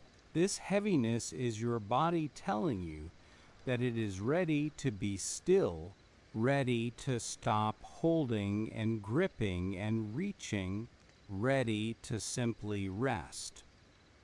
Let us return briefly to the quiet shop after closing, to touch the anchor before we drift again, to remember the stillness that waits for us whenever we need it.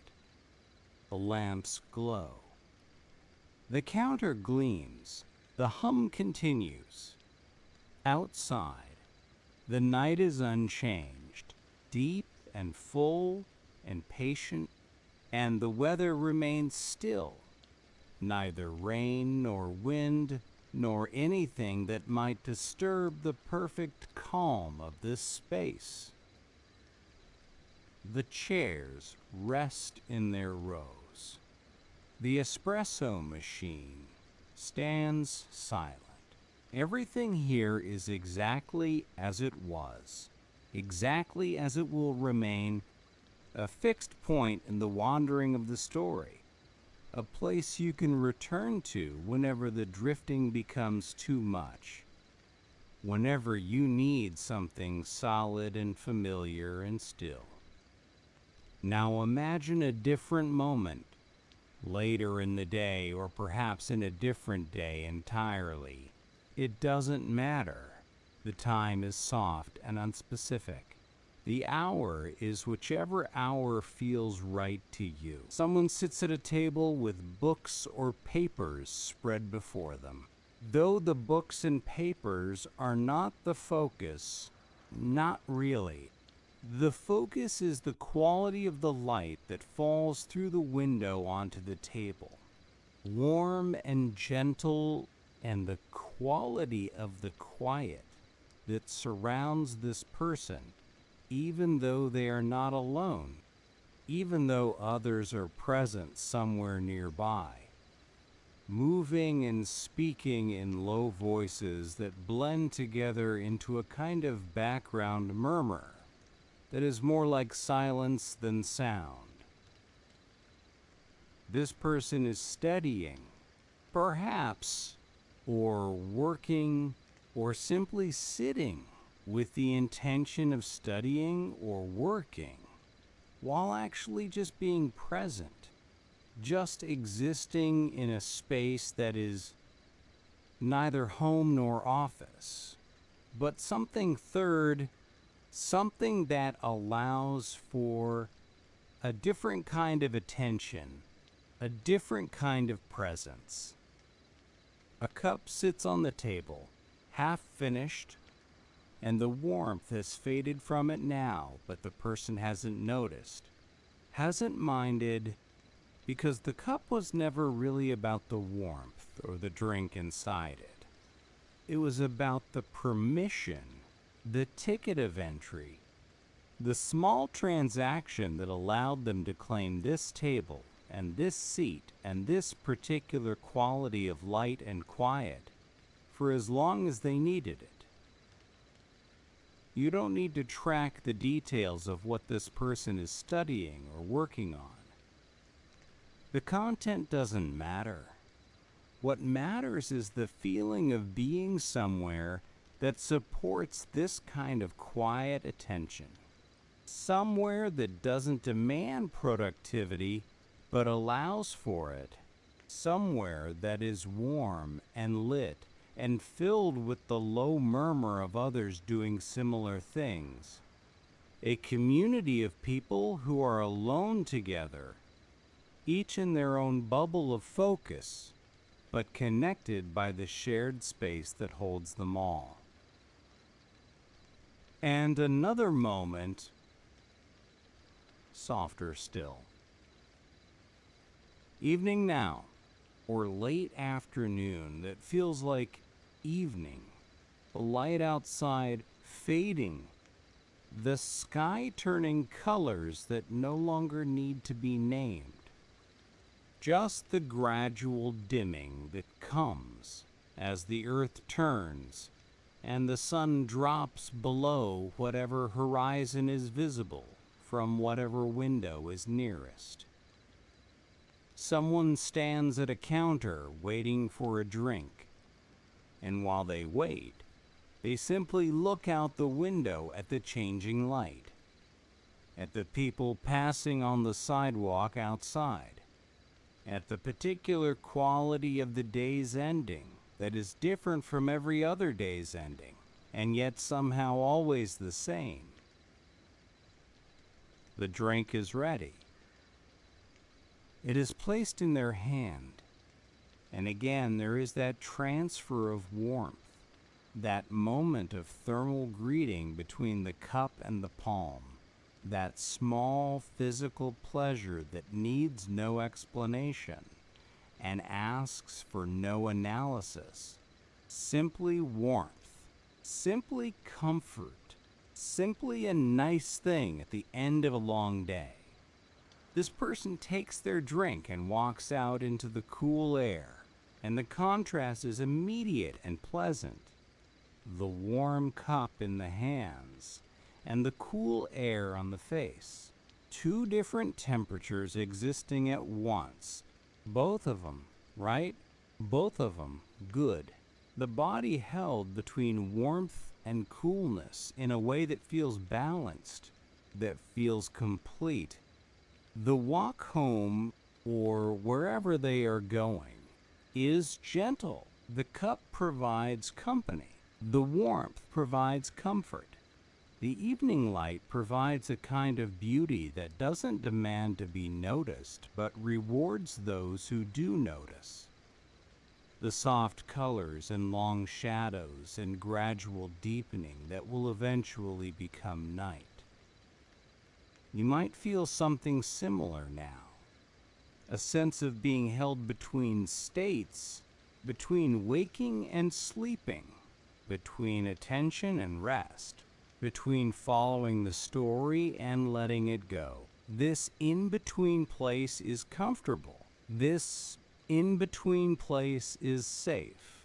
You can stay here as long as you like, neither fully one thing nor fully another, simply resting in the transition. Let us return once more to the quiet shop, to the anchor that has held us through all this wandering. The lamps glow their amber glow. The counter gleams its soft gleam. The refrigerator hums its patient hum. And the sound is so familiar now that it feels like your own breathing, like something internal rather than external, like a rhythm that belongs to you rather than to the space around you. The chairs rest in their rows. The night presses gently against the windows, and outside, the weather has shifted one more time, so subtly that the shift is barely noticeable. The stillness giving way to the faintest movement of air, not wind, but something softer. Just a stirring, just a breath, just the atmosphere adjusting itself in ways too small to perceive but real nonetheless. You can feel the weight of your blanket now. If you are under one, the way it drapes across your body, like a gentle pressure, like a held embrace, like the cup in the hands of the person walking home through the cooling evening.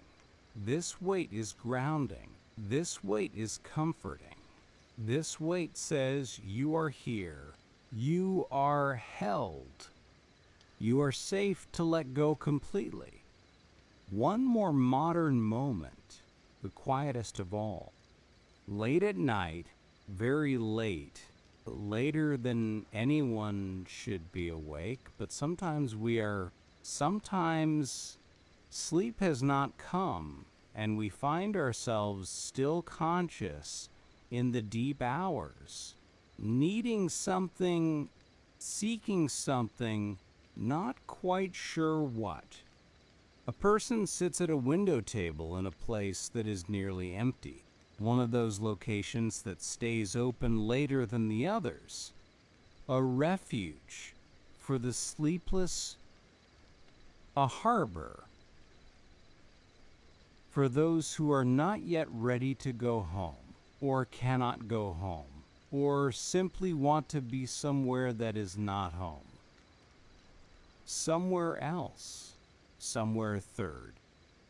The window is cool against a hand that reaches out to touch it, the glass carrying the temperature of the night outside. And this coolness is pleasant against skin that is warm from being indoors. A small sensory pleasure that costs nothing and requires nothing except noticing. The shop is quiet. The few others present are wrapped in their own thoughts, their own silences, and there is no need to speak, no expectation of interaction, just the shared agreement to be quiet together, to exist in parallel without intersection. to let the night be what it is. This is a kind of peace that is hard to find elsewhere. This is a kind of belonging that asks nothing. This is the third place at its most essential, neither home nor work, neither private nor public, just a space where a person can simply be, without explanation or justification, or the need to perform anything at all. The quiet shop holds us as the story grows very still now, as the wandering through modern moments comes to rest, as the images fade and blur and dissolve into something more like feeling than picture. The lamps are dim, the hum is soft, the night outside is complete, as deep and full as it will get before the first impossible to notice hints of morning begin their slow work of changing it. The chairs wait. The counter gleams. Everything here is ready for rest, ready for the long, quiet hours, ready for whatever comes next, which is nothing, which is simply more stillness, more peace, more of this gentle emptiness that asks nothing and offers everything. And ahead, waiting like sleep itself, there is the final reflection, the deep fade, the settling into whatever rest you are ready for now. We are approaching the end of the wandering, the point where the story releases you into sleep, where the words become softer and softer until they are barely distinguishable from silence. But not yet, not quite yet. There is a little more stillness to share, a little more quiet to hold, a little more of this gentle night before we let it carry you completely away. For now, just rest. For now, just breathe. For now, just let the quiet shop hold you, and the hum accompany you, and the soft amber light remind you that everything here is peaceful. Everything here is still and sleep.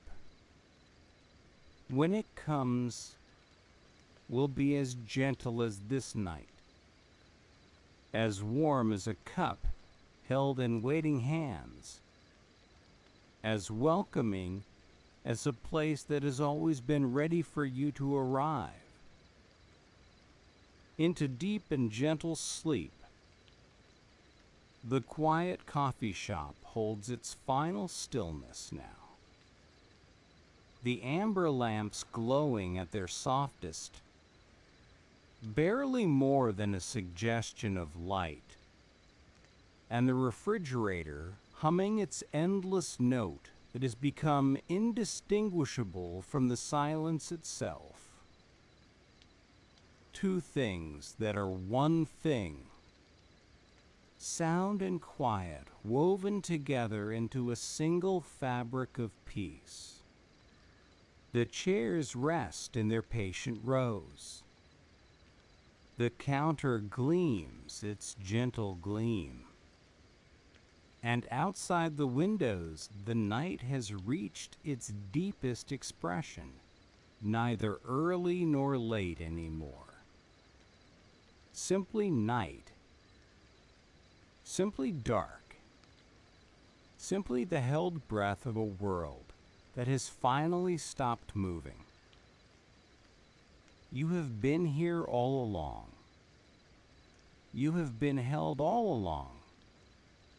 And now the story grows very quiet.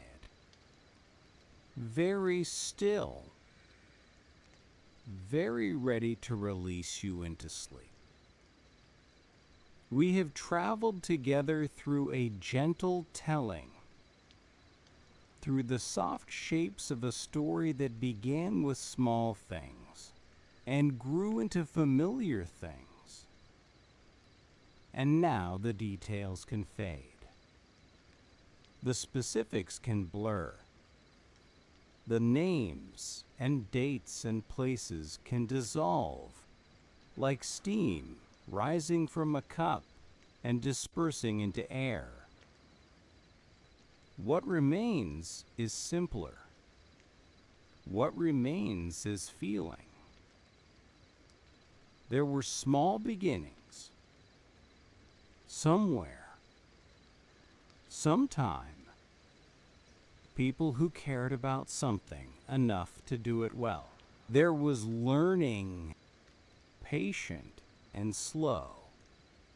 The kind of learning that comes from paying attention and making adjustments and trying again. There was growth, steady and calm. The accumulation of care across time and distance until something familiar emerged, something recognizable, something that became part of how many people moved through their days. And there was a feeling, a third place feeling, neither home nor work, but something between a pause, a rest, a warm space where a person could simply be without having to explain or justify or become anything other than what they already were. That feeling is here now, in this quiet shop, in this deep night, in this moment where the story releases its hold on facts and settles into something softer, something closer to sleep. Your breath can slow now, if it hasn't already, matching the rhythm of this quiet space, matching the gentle hum that fills the silence without disturbing it. Each inhale can be easy, unhurried, like air drifting through an open door. Each exhale can be complete, releasing everything that no longer needs to be held, letting go the way steam lets go of a warm cup and rises and fades and is gone. Breathe like the soft hum of the refrigerator, steady and continuous and requiring nothing from you. Breathe like the stillness of the night outside, deep and full and patient. Breathe. And now, as your breathing continues its gentle rhythm, let us move through your body one last time, softening each part, releasing each held place, preparing everything for rest. Begin with your feet, those faithful carriers that have brought you through so many days. Let them grow heavy now, heavy and warm, sinking gently into whatever holds them. Your feet can be like the chairs in this quiet shop, finally at rest after the day's work. Finally still, finally released from all effort. The arches soften, the toes uncurl, the ankles let go. Your feet are at rest. Now your legs, your calves and your thighs, the long muscles that have worked so hard to carry you. Let them release their holding. Let them grow heavy against the surface beneath you. Let them settle like coffee grounds, drifting slowly to the bottom of a cup, finding their natural place of rest. The weight of your legs is pleasant. The stillness of your legs is complete. Your legs are at rest. Your hips can release now, the joints softening, the deep muscles letting go of tensions they may have been holding for hours or days or longer. Your hips can settle into the support beneath you, trusting it completely, surrendering to gravity, to stillness, to the gentle pull of rest. Your hips are at rest. Your belly can soften, the muscles of your abdomen releasing their guard, allowing your breath to drop deeper into your body, filling spaces that may have been held tight. Your belly can be like the quiet air of this shop, still and soft and undisturbed. Your belly is at rest. Your chest can ease, the muscles between your ribs letting go, your heart continuing its steady work without any need for your attention. Your chest rises and falls with each breath, and each breath is easy. Each breath is enough. Your chest is at rest. Your shoulders can drop, releasing down, away from your ears, melting toward the surface that holds you. Your shoulders have carried so much, and now they can stop carrying. They can simply rest like cups placed carefully on a shelf, clean and ready and still. Your shoulders are at rest. Your arms can grow heavy, from shoulder to elbow to wrist, sinking gently into whatever holds them.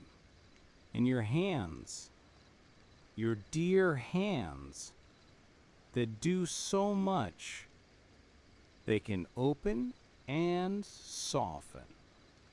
The fingers uncurling, the palms growing warm and heavy.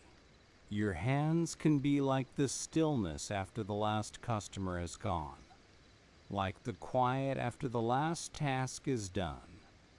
Your arms and hands are at rest. Your neck can release the small muscles that hold your head softening, trusting the pillow to do its work. And your jaw can let go.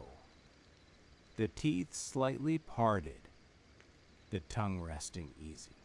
The whole lower face softening and growing still. Your neck and jaw are at rest. And finally, your eyes. Your eyelids can be heavy now. So heavy, resting closed, with no effort to open them. No need to see anything. Your forehead smooths. The space between your eyebrows widens. Your whole face becomes soft, becomes still, becomes a mask of peace. Your eyes are at rest. All of you is at rest now. All of you is held. The quiet shop holds its silence. The hum continues, soft and steady, like breathing, like the rhythm of something alive and at peace. The lamps glow their amber glow, barely there, just enough light to suggest warmth, without asking anything of your attention. The chairs wait in their rows. The counter gleams. The night outside is deep Your thoughts can settle now, like grounds after brewing, drifting slowly down, coming to rest at the bottom, while everything above grows clear and still. You don't need to follow any thought. You don't need to remember anything. You can simply rest. The story is complete now. The words are growing fewer, softer, further apart. There is nothing more to know. There is nothing more to do. There is only the quiet shop, only the hum, only the soft light, only the night, and you here, resting, safe, held, ready for sleep. The lamps dim further, or perhaps your eyes are simply closing more completely. It doesn't matter which. The hum fades to something barely there. The stillness deepens. Sleep is near now. Sleep is here. Let it come. Let it hold you. Let the night carry you gently through whatever dreams may come. Rest well. The quiet shop will be here if you need it. The warmth will wait. The stillness will remain. Good night.